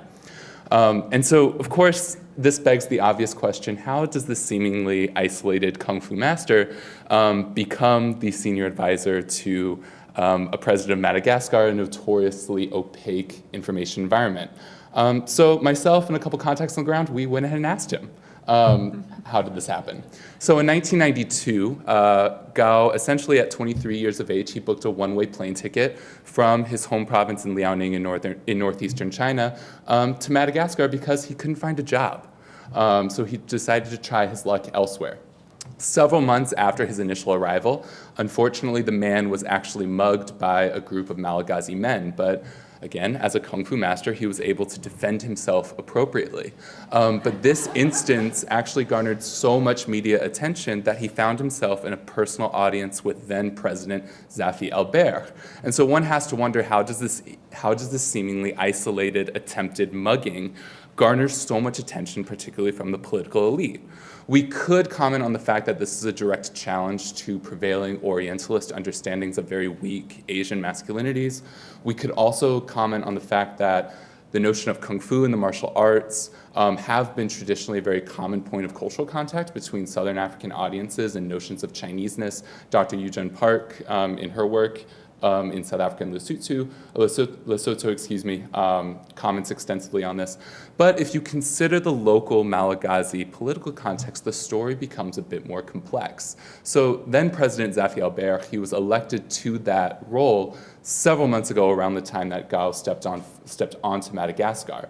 But for the previous 18 months or so, he declared himself prime minister of a shadow government, essentially built in opposition to government inaction, as well against crime, as well as economic stagnation. But this shadow government actually emerged on the heels of a series of military offenses led by non-state paramilitary forces, among the most dramatic of whom were called the Kung Fu operatives. So from Zafi Albert's point of view, he had every incentive to gauge whether or not this Kung Fu master Gao was actually working for these Kung Fu syndicates. When it turned out that wasn't the case, Gao was immediately hired as the chief trainer to the Presidential Guard, and he soon became the chief advisor to the president, as well as the chief advisor to several major generals in the Madagascar army. According to Gao's own accounts, he is the first foreigner to hold such a position since Madagascar declared itself independent from France in 1960. And ultimately, this led the subsequent president, conferring onto Gao Malagasy citizenship, which meant that Gao had to relinquish his PRC passport. Now, does this mean that Gao was severing all ties to his Chineseness? Absolutely not. According to a speech made by Gao at a martial arts association event in 2010, in front of Malagasy senior political elite, including the president, he states, "Though my citizenship papers claim Madagascar, my heart has and will always burn for China. No matter how aimlessly I wandered, no matter how much I suffered, the tradition of martial arts have always sustained me. And whenever I contact family back in the fatherland, they always encourage me to spread this tradition to the people of Madagascar." Now, there are several interesting threads we can pull from this passage. Number one, over the course of 2 decades since Gao actually came to Madagascar, the notion of Kung Fu has essentially lost all of its ties to local destabilizing Malagasy politics, right? It's essentially gone through this, dare I say, reorientalization, right? An explicit marker of Chinese tradition and cultural identity. And number two, Kung Fu is now framed as this endowment of the state that physically sustains actors like Gao. And Gao believes that it can provide the same service to the people of Madagascar. And this indirectly kind of contributes to this banking model in terms of unequal power structures between China and notions and, I guess, Afrocentric contexts, where injections of Chinese tradition, Chinese technical know-how are essentially injected into ostensibly vacuous Afrocentric contexts, which are incredibly problematic. But in terms of Gao's own life experiences, what's most remarkable to me is how he's used this Malagasy passport to essentially build his own network among Chinese political and economic elite that he could not access when he was in China, right? Because he couldn't find a job. So for his role, or during his tenure as an advisor to the president, he's led at least 5 bilateral investment delegations across Madagascar, China, and Hong Kong. He's obviously led several martial arts competitions, but what's most interesting is that we've all likely seen this guy on global television. So in the Summer Olympics in 2008, Gao Jose Ramos Harrison actually led the Malagasy Olympic delegation. He was appointed by the president to be a point of contact for Beijing. And on the heels of the Olympics, the then Chinese ambassador to Madagascar actually called Gao a belt and a road for the country. Now, considering, right, the Belt Road strategy, this gains much more significance. So one has to wonder the extent to which Gao is almost ingratiating Madagascar into Chinese grand strategy. Now, while this question is quite convenient, again, just like we examined with the mugging instance, it's important to consider the local Malagasy political and social context. So this document was taken from a screenshot of papers that reside in Gao's office in Antananarivo. Gao currently serves as a president of a consortium of chambers of commerces known as Madagascar Association. Essentially, it's 5 chambers of commerces. Those are his vice presidents. The upper left is the president of the National Assembly, Jean-Max Rakotomanji. Top right is the former Prime Minister, Roger Kolo. Most of these chambers of commerces, unsurprisingly, are Sino-centric, but if you look at the third or the middle insignia, it resembles the US presidential seal. And that's because it's actually the American International Chamber of Commerce chapter in Madagascar. Now, the AICC for short claims to be funded by the Department of Commerce here in Washington, but there's no record of that at all. There just isn't. There are records, though, of the AICC with similar identifiers, though, as registered as a for-profit entity in Los Angeles, California. And so given the fact that this is obviously not the presidential seal because the eagle is purple, green, and gold, not red, white, and blue, you have to wonder, all right, what is the rationale behind Gao playing with notions of Americanness in this distinctly Sino-Malagasy economic context? And again, the social context becomes important. So drawing from the fieldwork of experts like Dr. Cornelia Treman, there's a wealth of social tensions within Madagascar's Chinese communities. Obviously, Madagascar hosts among the longest standing diasporas on the continent. But with that said, over hundreds of years, right, we've seen higher rates of interethnic marriage. We've seen increasing, or I guess, rising rates of adoption of local religions as well as Catholicism, and a more frequent use of local Malagasy languages. And this obviously sits in stark juxtaposition against the influx of largely single male migrants coming from China for 6 months to 2 years at a time who are mainly Mandarin speaking, even though Gao himself came to Madagascar, again, as a single male migrant. And, coming off of his speech, when he talks about his wanderings, right, he might have had the intention to only stay in Madagascar temporarily. His ties to the AICC with his Malagasy passport actually afford him some sort of social distance from this increasingly stigmatized segment of Madagascar's Chinese communities. Now, if you look at the membership of these, or at least the leadership of these 5 chambers of commerces, and I apologize for the small text, they're mainly, unsurprisingly, bifurcated between business and private sector and government leaders. If you break down those segments further, on the business side, a diversity of industries are represented. But rather than the traditional extractive aesthetics that essentially dominate the rhetoric of this Sino-African space, such as mining or infrastructure or other productive sectors, Gao's primary points of contact rely in the media and real estate sales spaces. And in the government side, over half of his main points of contact reside in the national parliament. And he's been able to leverage these points of contact to essentially create, launch, and lead a new Sino-Malagasy friendship leading small group in Madagascar's National Assembly. Now, as many of you know, leading small groups, or LSGs, have become quite influential policymaking mechanisms in the PRC. So in this rhetoric of the Belt and Road, and with leading small groups actually emerging in Malagasy legislative politics, one has to wonder the extent to which Madagascar politics are going through a process of sinification, if you will. Now, I use sinification in the title of this presentation with intention. It should not be considered as a forceful conclusion. It should not be considered a more objective argument. Rather, it should be viewed as a site of interrogation.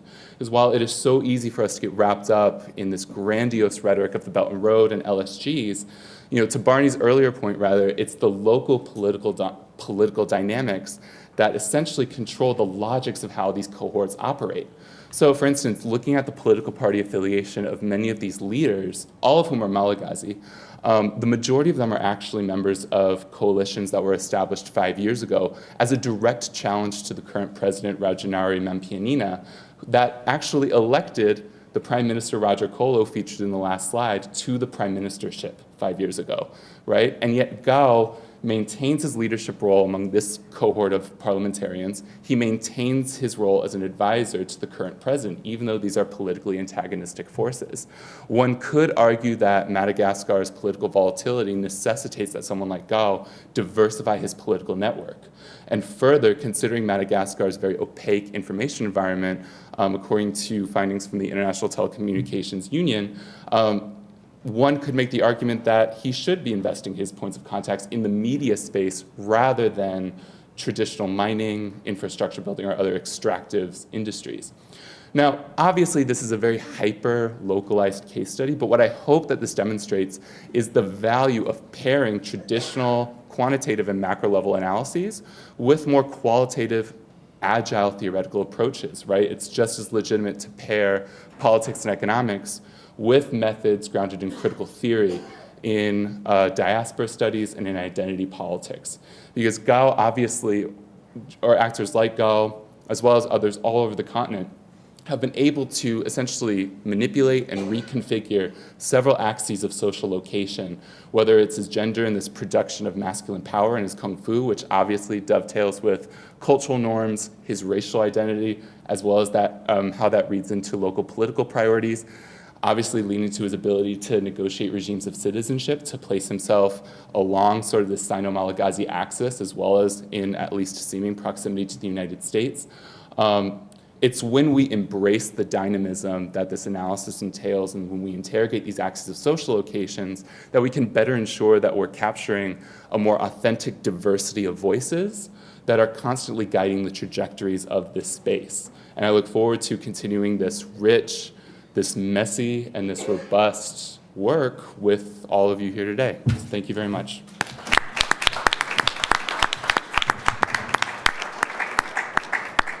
Wow, that was another wonderful panel, and it shows, I think, the richness of the field and the multiple methods that people are using to do their research, and the disciplines. We have law, political science, June, technology, and many things, and Jackson's going into public policy, but I'm not sure what to call your discipline.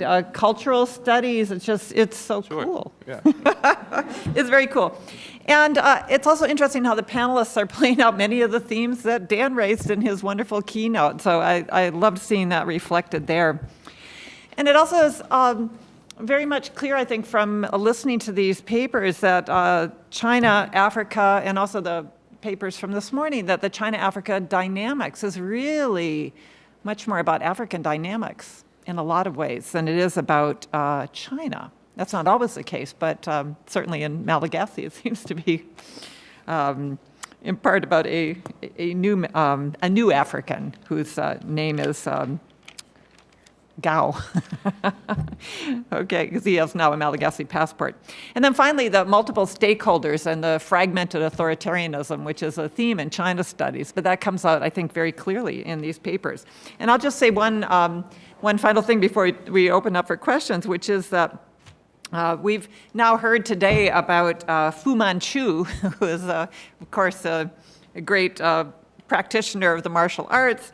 And we've heard about the Kung Fu master, who's been a senior advisor to the president of Madagascar. And I want to ask if Peter Navarro practices Asian martial arts. So that's my question. So let's open it up to the audience.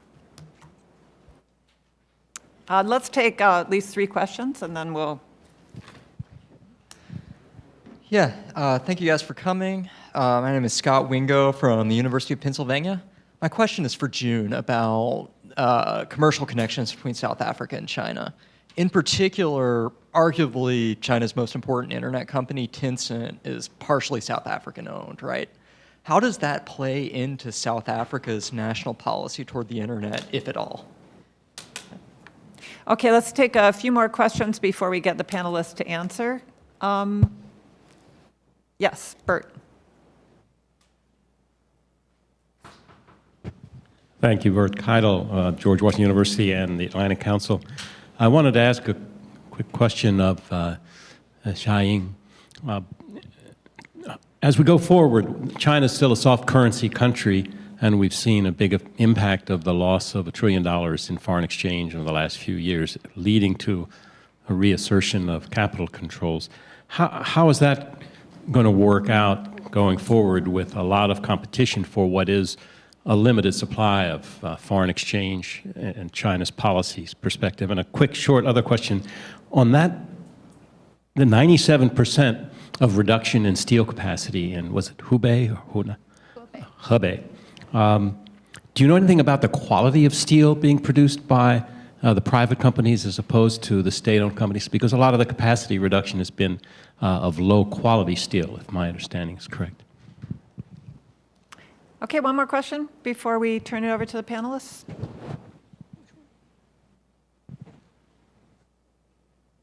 Over here. Thanks for your presentation. My name is Li Yang.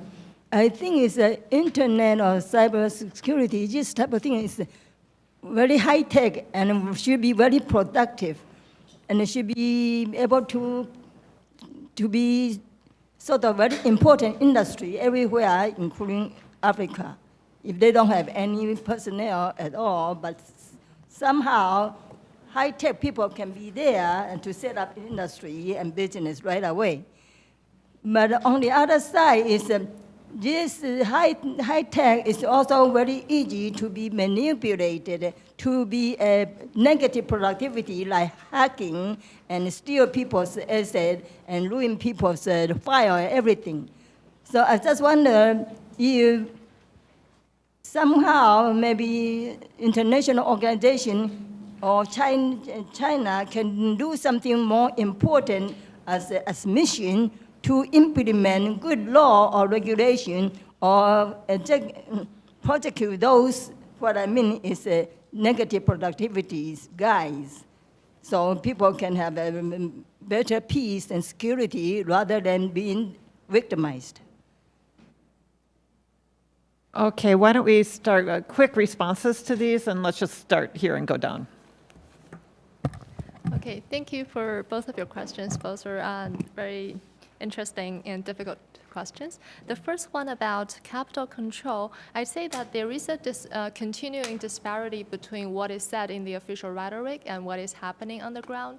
So officially, there is a formal restriction on certain sectors of outward investment, as I mentioned, including real estate, sports and entertainment, but more restrictions were added and they're persistent in an informal manner. And the companies, they are not informed why they cannot get disbursement or release of bank loans from Chinese banks, but these are happening in a more informal way. Then that adds to the uncertainty and fluctuations of the regulatory framework of OFDI. And I would say that it's likely to see this kind of disparity continuing for the foreseeable future, given that the concern for declining foreign exchange reserve is still there.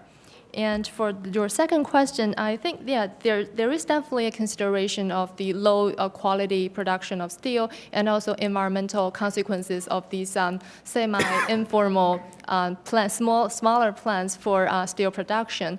But the ratio of 97% versus 3% really seems a little outrageous to me. I don't have any additional information to whether all of those plants that are shut down by the government are in fact due to their environmental violations or the inferior standards of quality of the steel they produce. But there are several consequences for that. One is that we have seen an cross-provincial migration of the steel industry. And the reason why Hebei province gets the highest targets for capacity reduction targets is because it's adjacent to Beijing. And for environmental protection in Beijing, most of the steel industries in Hebei get shut down. And as a result, many of them moved to other provinces in China, including Shandong or northeastern provinces in China, and also some of them, the private investors, they move abroad to Kenya and Tanzania. And that also raises a question of environmental concerns for those smaller enterprises going abroad in Tanzania and Kenya, because if they were shut down in China because of their environmental violations,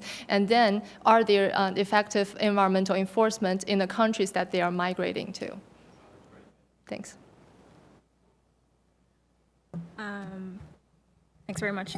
So on the first question, specifically about the Naspers stake in Tencent, I don't think that that has actually had much of an impact on South Africa's national policy. And to that point, I don't think both globally and internally, South Africa hasn't really had a very coherent, robust position at all. There's a number of things going on here, primarily is because, as Naspers shows, it's such a strong private sector in South Africa in this space. Within South Africa, there's very much pushback from the private sector against government, and they're kind of interlocked in this kind of dynamic that doesn't allow for sort of easy policy making. And it's also difficult for South Africa to have a position in the same way that China can, because it doesn't have that developmental state that can implement these kinds of issues. However, that being said, Ramaphosa's background is in telecoms. He was on the board of MTN, so he can no longer claim ignorance about these kinds of issues and the importance it is. So we will see what happens in the next few years in South Africa's position. To the question about what international organizations in China can do to implement good laws, this is the question, right? I think in terms of internet governance, it very much reflects the same internal problems that global governance in general shows. So what is global governance? Who determines what that is? What is a good law? And what body are you going to use to implement it? So the internet ecosystem is structurally already more global than a lot of other things that we need global governance for. But at the moment, there is very much a confusion in this global space about what body can and will implement governance and how this was to be done. And national governments are now pushing themselves forward to make this back into an issue of national sovereignty. So I think it's it's not really. It's difficult to say that I wouldn't put it as a responsibility of China to implement good laws. I think that responsibility at the moment at least looks like it falls best onto national governments themselves to define what privacy is, what data protection is, and to implement those laws domestically. And in terms of what international organizations can do, I think that can only come through serious deliberation about what exactly the internet globally is going to become. Is there anything, Jackson, that you want to address? I don't believe so. Okay, Yeah, let's have another round of questions. Yunnan, start off with you. And let's see, in the far back, there's someone in the far back, and then, yes, this person here. So 3. Hi, thank you so much for your presentations. A couple of questions for Dr. Walsh and for Jackson Miller. Dr. Walsh, could you say a little bit just about what motivates Museveni? What is his end goals in the strategies of manipulation and sort of reneging that he's employed, and what is he trying to achieve here? And also, on the railway plans that you mentioned where they were changed or reneged upon, presumably it's not just the partner countries being shafted, but also there's a Chinese contractor there who may be missing out. So there are some winners and losers from all of these policy shifts. What role do the Chinese contractors or China Exim Bank possibly, do they exert any influence in how these plans develop? And to Jackson Miller, that was a fascinating presentation. And I wonder if you could just comment a little bit on the issues of political stability in Madagascar. They had a pretty significant coup in 2009, and there was also a period of pretty serious anti-China sentiment. So how did Gao survive this, or how did he navigate that space? Hi, my name is Ma Xinyue, and I am a recent SAIS graduate, and I now work at the Global Development Policy Center at Boston University. And my question for Xiaying is, do you have a comparative perspective of the regulations and policies for overseas investments vis-a-vis China of another country, or perhaps more developed, or more have a longer history of overseas investments, and how does China's policy structure and regulatory structure appear accordingly? And my other question for Barney Walsh is that do you have a comparative case of also another country maybe also being used in the regional geopolitics, or maybe also in another region in Africa in the process of regional integration? And what are the other possible cases? And do you think there is an alternative for these investors not to be used in the local geopolitics? Or do they only have the other alternative of having their own political agenda? So what do you think of that? And my question for Jackson Miller is that I think it is a very interesting but singular case, perhaps. And I wonder what the attitude of the Chinese embassy in Madagascar is towards this kind of phenomenon. Okay, thank you. I forgot to remind everybody to identify yourself, who you are, so that we can network better. So, finally, you. Leo Zucker, Emerging Markets Forum. My question is for Dr. Walsh. It seems that China is, at this point, playing a waiting game for Uganda and Kenya to get their ducks in a row in order to proceed with SGR on an international scale. First of all, is this a sustainable model for regional integration that China has an interest in? Does China have some geopolitical capital that it's not using to expedite integration in the EAC?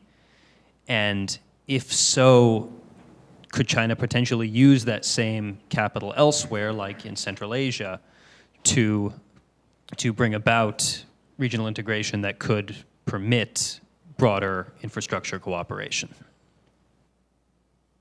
Thank you. Let's start with you. Yeah, I can start. So thank you very much for the great questions. So starting with you, Yunan, you're right. And a coup didn't just happen in 2013. It happened, or other coups happened in the 1990s, and we're approaching another round of presidential elections later this year, where the president who was deposed in 2009, president who was deposed in 2009 is trying to make a play for the presidency. He's back and forth between across Southern Africa. So how did someone like Gao maintain his position throughout all of this? And I think, again, we have to look at his unique social location within the Malagasy social environment, right? So, for instance, Gao's sort of projection of his gender, his masculinity, right? It's situated at a very unique place, whereas it's close enough to traditions or to notions of kung fu that were obviously tied to destabilizing political forces, right? So it was read the Malagasy elite at the time as familiar enough and as powerful enough to present a legitimate challenge to power. But the way that his sort of masculine projection of power interacted with his race, it afforded him a sort of social distance, right? Like, oh, you cannot, you don't necessarily have anything invested. And this is just from interviews with some of his close confidants. And then I think also just the fact that over time he was able to serve as this sort of Capitan China, this interlocutor trope. Over time, no matter who occupied the presidency, Gao was always there, right? So you have to kind of look at the way he sort of modulated his gender and his racial identities.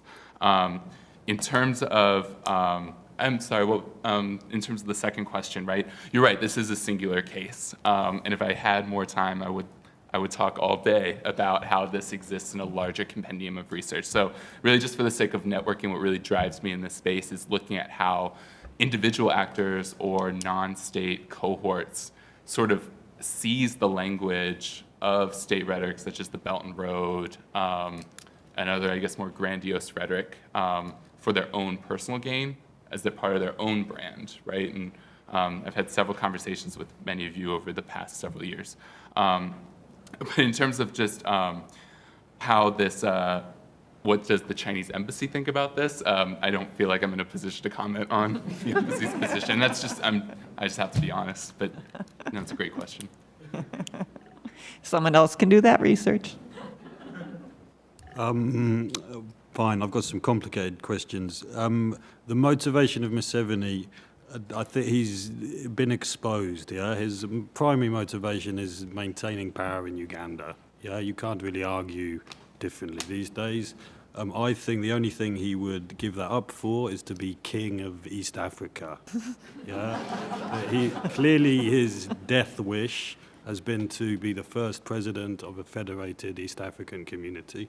He definitely has selfish interests in pushing for this thing, and other leaders are aware of that. Yeah, people like Kagame know Museveni extremely well, and I think that's been a hindrance, basically. That's definitely one of the reasons Tanzania has been reluctant. But Museveni is motivated by staying president of Uganda as his primary goal. I'm sure he believes he makes social differences and all this kind of thing, like most of these guys do, but that's his motivation. Yeah, on the SGR and kind of different Chinese companies losing out as well, yes, that happens, and that's part of the dynamic, actually. I mean, basically, this speaks to your question about sustainability as well. I think it was the Exim Bank basically broadly agreed that they would fund this thing, but don't, as Professor Bortings was always pointed out, that doesn't mean they just release the money. Yeah, they've in theory agreed they will finance it. Now, the different sections of the rail are then bidded for by different companies, and you get different Chinese companies competing with each other on particular tracts. And going back to my question earlier about the use of fronts. Lots of the delays and problems around implementation are because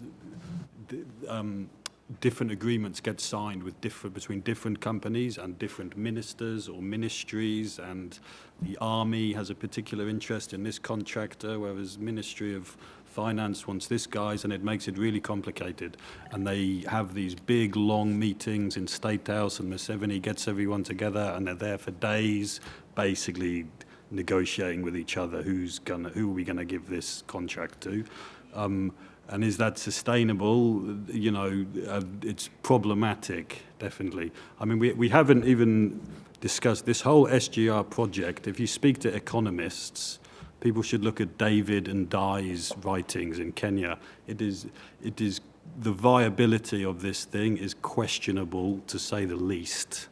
Okay, they had a decision to make, which was, do we revamp the old colonial railway line, which I think was going to cost 7 or 8 billion, or do we do the standard gauge railway line, and the whole thing's meant to be about 12 billion.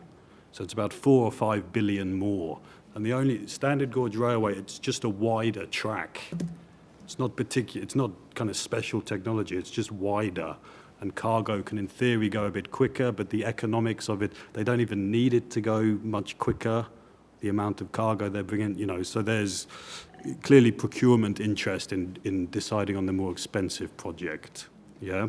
And regarding sustainability, about this kind of, has China got political capital, it'll be interesting to see, because their announcement that they're not going to fund any more of this thing until there's an agreement between the countries is quite a recent development.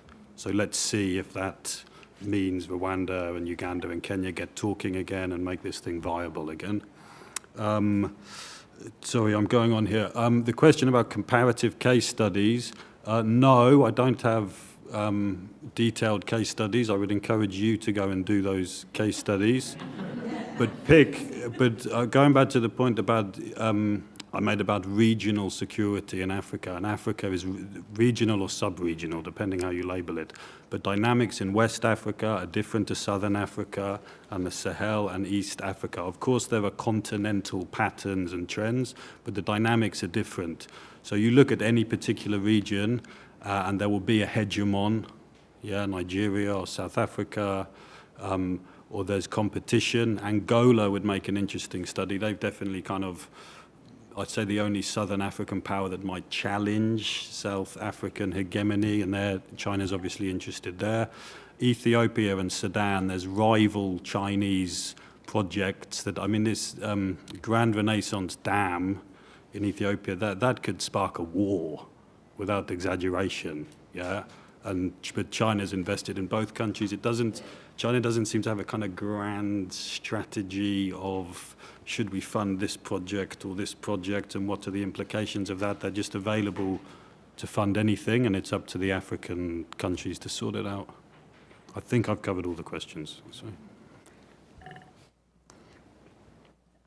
Yes, thank you for your questions. Very interesting. The short answer is, if I would have 5 more years in the PhD program, I would definitely do another comparative study of China and Africa, China, Japan, and probably India, of their engagement in Africa. And the longer version is, as Deborah has pointed out in her work on Chinese aid projects in Africa, most of China's experience or the lessons for being an aid donor actually relies on its experience as an aid recipient country back in 1980s and earlier. So I'd say that in terms of an outward investment regulation, most of the policies that I've seen that are enacted by the Chinese government are not innovation or invention by the Chinese government, but rather comparable to the previous experiences of other East Asian economies, including in particular Japan. And if we look back for 40 or 30 years ago, you can see a similar historical evolution of Japanese regulation of outward investment, which started from encouraging investments that secures cheap raw materials to the industries in Japan, and later on, more labor-intensive and high-pollutive industries such as steel and cement were relocated to China and other Southeast Asian countries. But of course, there is a difference between what China is doing now and what Japan has been done in the past, because the level of state involvement and the effectiveness of the government in controlling and directing the private sector is different in the two countries. And also, in the past, we have seen that the role of the government in directing outward investment in Japan has been in decline. But in China, I'm not sure, at least in the foreseeable future, whether the role of the Chinese government will be in decline.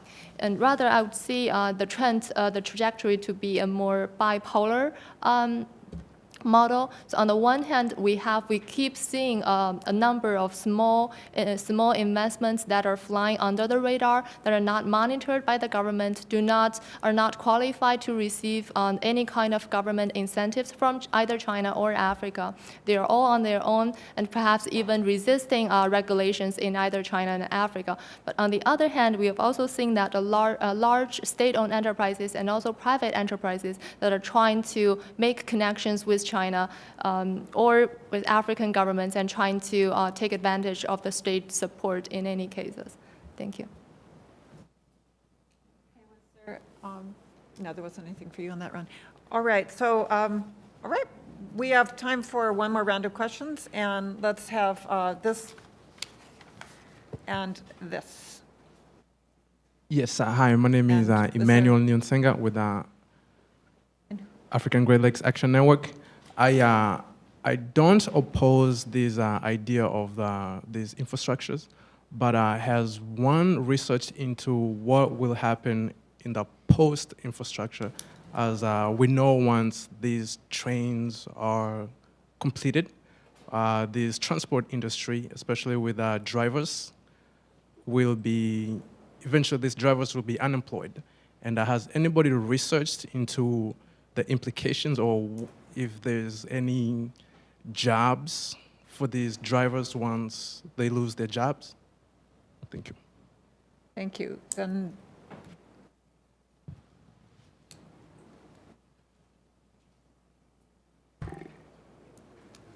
thank you. Nicholas Cook from the Congressional Research Service. Yingxia, could you talk a little bit about sort of the hierarchy of this policy governance, starting sort of at the State Council and going down to SASC and then to the agency level, MOFCOM and NRDC and so on? Are these lower level actors taking their guidance from those higher level entities? And you had, in your presentation, mentioned the CAD fund has a hard time with oversight, implementation of these policies in the field. And is it the same for these other agency-level actors? was there one more, let's see, in the far back.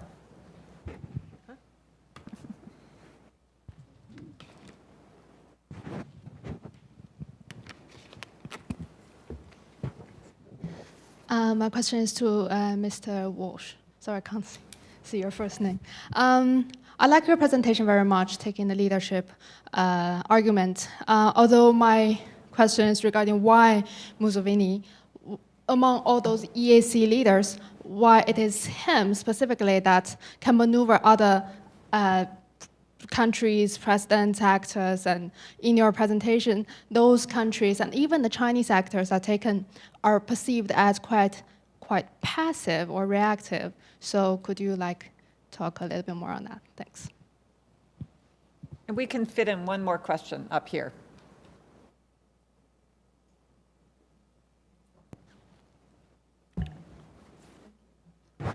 I also have a question I want to clarify with Ying. It's also about the China-Africa Development Fund. You mentioned that they are understaffed because they're monitoring the daily meeting schedule in the field. But based on my understanding, as sovereign wealth fund, they're not supposed to be involving in the daily operating of the projects. So would you please clarify? Thank you. All right, so who wants to go first? Were you talking about truck drivers losing their jobs, yeah? That's an interesting question, especially in the Kenyan context, because the Mombasa to Nairobi trucking industry has a lot of links to the elite, some of the elite families in Kenya, who don't necessarily have an interest in SGR succeeding in that way, because it's not necessarily the drivers, but it's the elites make a lot of money off that whole industry, and that would be affected by a functional SGR. A more interesting question is what happens post-infrastructure. I don't think enough research has been done about that, and I don't think it's clear enough, actually. We all know Africa needs infrastructure. That's patently obvious. But I do worry about there being a bit of a supplier-led demand situation now, and there's an overemphasis on infrastructure. It's debt, yeah? It's just more debt. And there seems to be an assumption that, not just with the rail, but Uganda's building dams and hydropower and all this, there's an assumption that we build the dams and the jobs will then come. Seems to be the development approach. And that's potentially problematic, especially now developments in artificial intelligence, automation, 3D printing, all this. Is Africa actually going to go through the same mass employment, manufacturing-based development step that other countries and areas have? Not necessarily. So it's a bit unclear, and I do worry about that. Why Museveni can maneuver so well and the others are passive? I definitely wouldn't say the others are passive. Yeah, of course, Museveni doesn't just tell everyone what to do and everyone dances to his tune. But it's a simple, I just think Museveni is particularly skilled and clever and a master tactician, and is influential in the region. And has been for a long time. The one example, the 2007-8 Kenyan election that turned violent, yeah? Kibaki loses that election, is about to admit that, goes and speaks to Museveni, comes back to Kenya and says, I didn't lose the election, and the violence kicks off. Yeah? Museveni is an influential guy in the region. Kagame in Rwanda, he has a long history. He was a bit of a mentor to Kagame. Then they have conflict with each other in the DRC. So he's just been there a long year. He's the elder statesman in an African context. Even at that level, speaking to your elder matters. He's just good at what he does in that context. Yeah.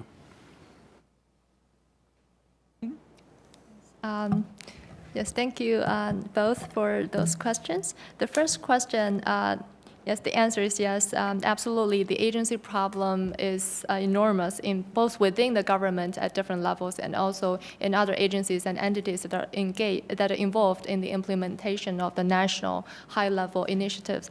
And one of the examples that I actually skipped in my slides because of the limit of time is that in recent years, the Chinese government has been putting more emphasis on the promotion of China's national image, and therefore has set up a serious policy guidelines for companies to comply with social responsibility and environmental and human rights compliance in the countries that are operating in. And pursuant to those policy guidelines, the government, MOFCOM, has set up a credit system for Chinese companies that are investing abroad. And in theory, according to this regulation, it says that those companies that have a bad record, a negative credit history, they will be disqualified from applying for government fiscal incentives for 3 to 5 years. However, now the regulation has been passed for over 5 years, and when I looked at the website of MOFCOM, there are only 10 entries of the violations by Chinese companies abroad, and most of the entries are related to their the violation of the administrative procedure in China, rather than their violations of environmental human rights protection abroad. And the reason that explains for this lack of information, I think, is pretty simple, because the agencies that MOFCOM is relying on to collect this information are mostly either provincial governments or Chinese embassies abroad, and both of them have very little incentive to report non-compliance of Chinese companies, because they are either major contributors to a local economy for provincial governments, or they are important allies to carry out other government policies for Chinese embassies overseas. And second question about the operation of CAT funds. Thank you for raising the question. I think when I reduced the question to understaffing, there is definitely more nuance that should have gone into the analysis of the operation. And first of all, at least what CAT fund claims is that it's not a sovereign wealth fund. It's rather, it's supposed to be a fund that is similar to private equity, that is operated according to market rules rather than directed by government policy priorities. At least that in theory, that should be the way. And therefore, that is why one of the objectives for CAT fund is to improve the corporate governance of the firms that it invests in. And alternatively, even if you don't argue for to improve corporate governance of the partners, the least is that when the companies that you made investment in, they are facing constitutional litigations in African countries. As a minority and financial investor, you should have been informed of such information. Whereas in the case of CAT fund, there is no regularized information mechanisms that have been set up between CAT fund and the projects that it invests in. And also another point to understaffing is that when I say understaff, I'm referring to the understaffing of the team that is supervising the projects that CAT fund has already invested in. And in the meanwhile, CAT fund has a huge team for pre-investment investigations. That is, it has 6 teams comprising of over 60 to 70 people that is out there searching for new projects for the fund to invest in, meaning that at least at this stage, the priority of the fund is to get money out to establish its brand or its influence in African countries, rather than to monitor the post-investment behaviors of these performance of these projects on the ground. Thank you. If I may, just going to the first question of who's looking beyond these issues of infrastructure and job displacements and whatnot. I mean, really just looking at this forum here, the onus is on us to seize that opportunity to look beyond, right? This space that can very easily be oversaturated by rhetoric of infrastructure and rhetoric of productive sectors, right?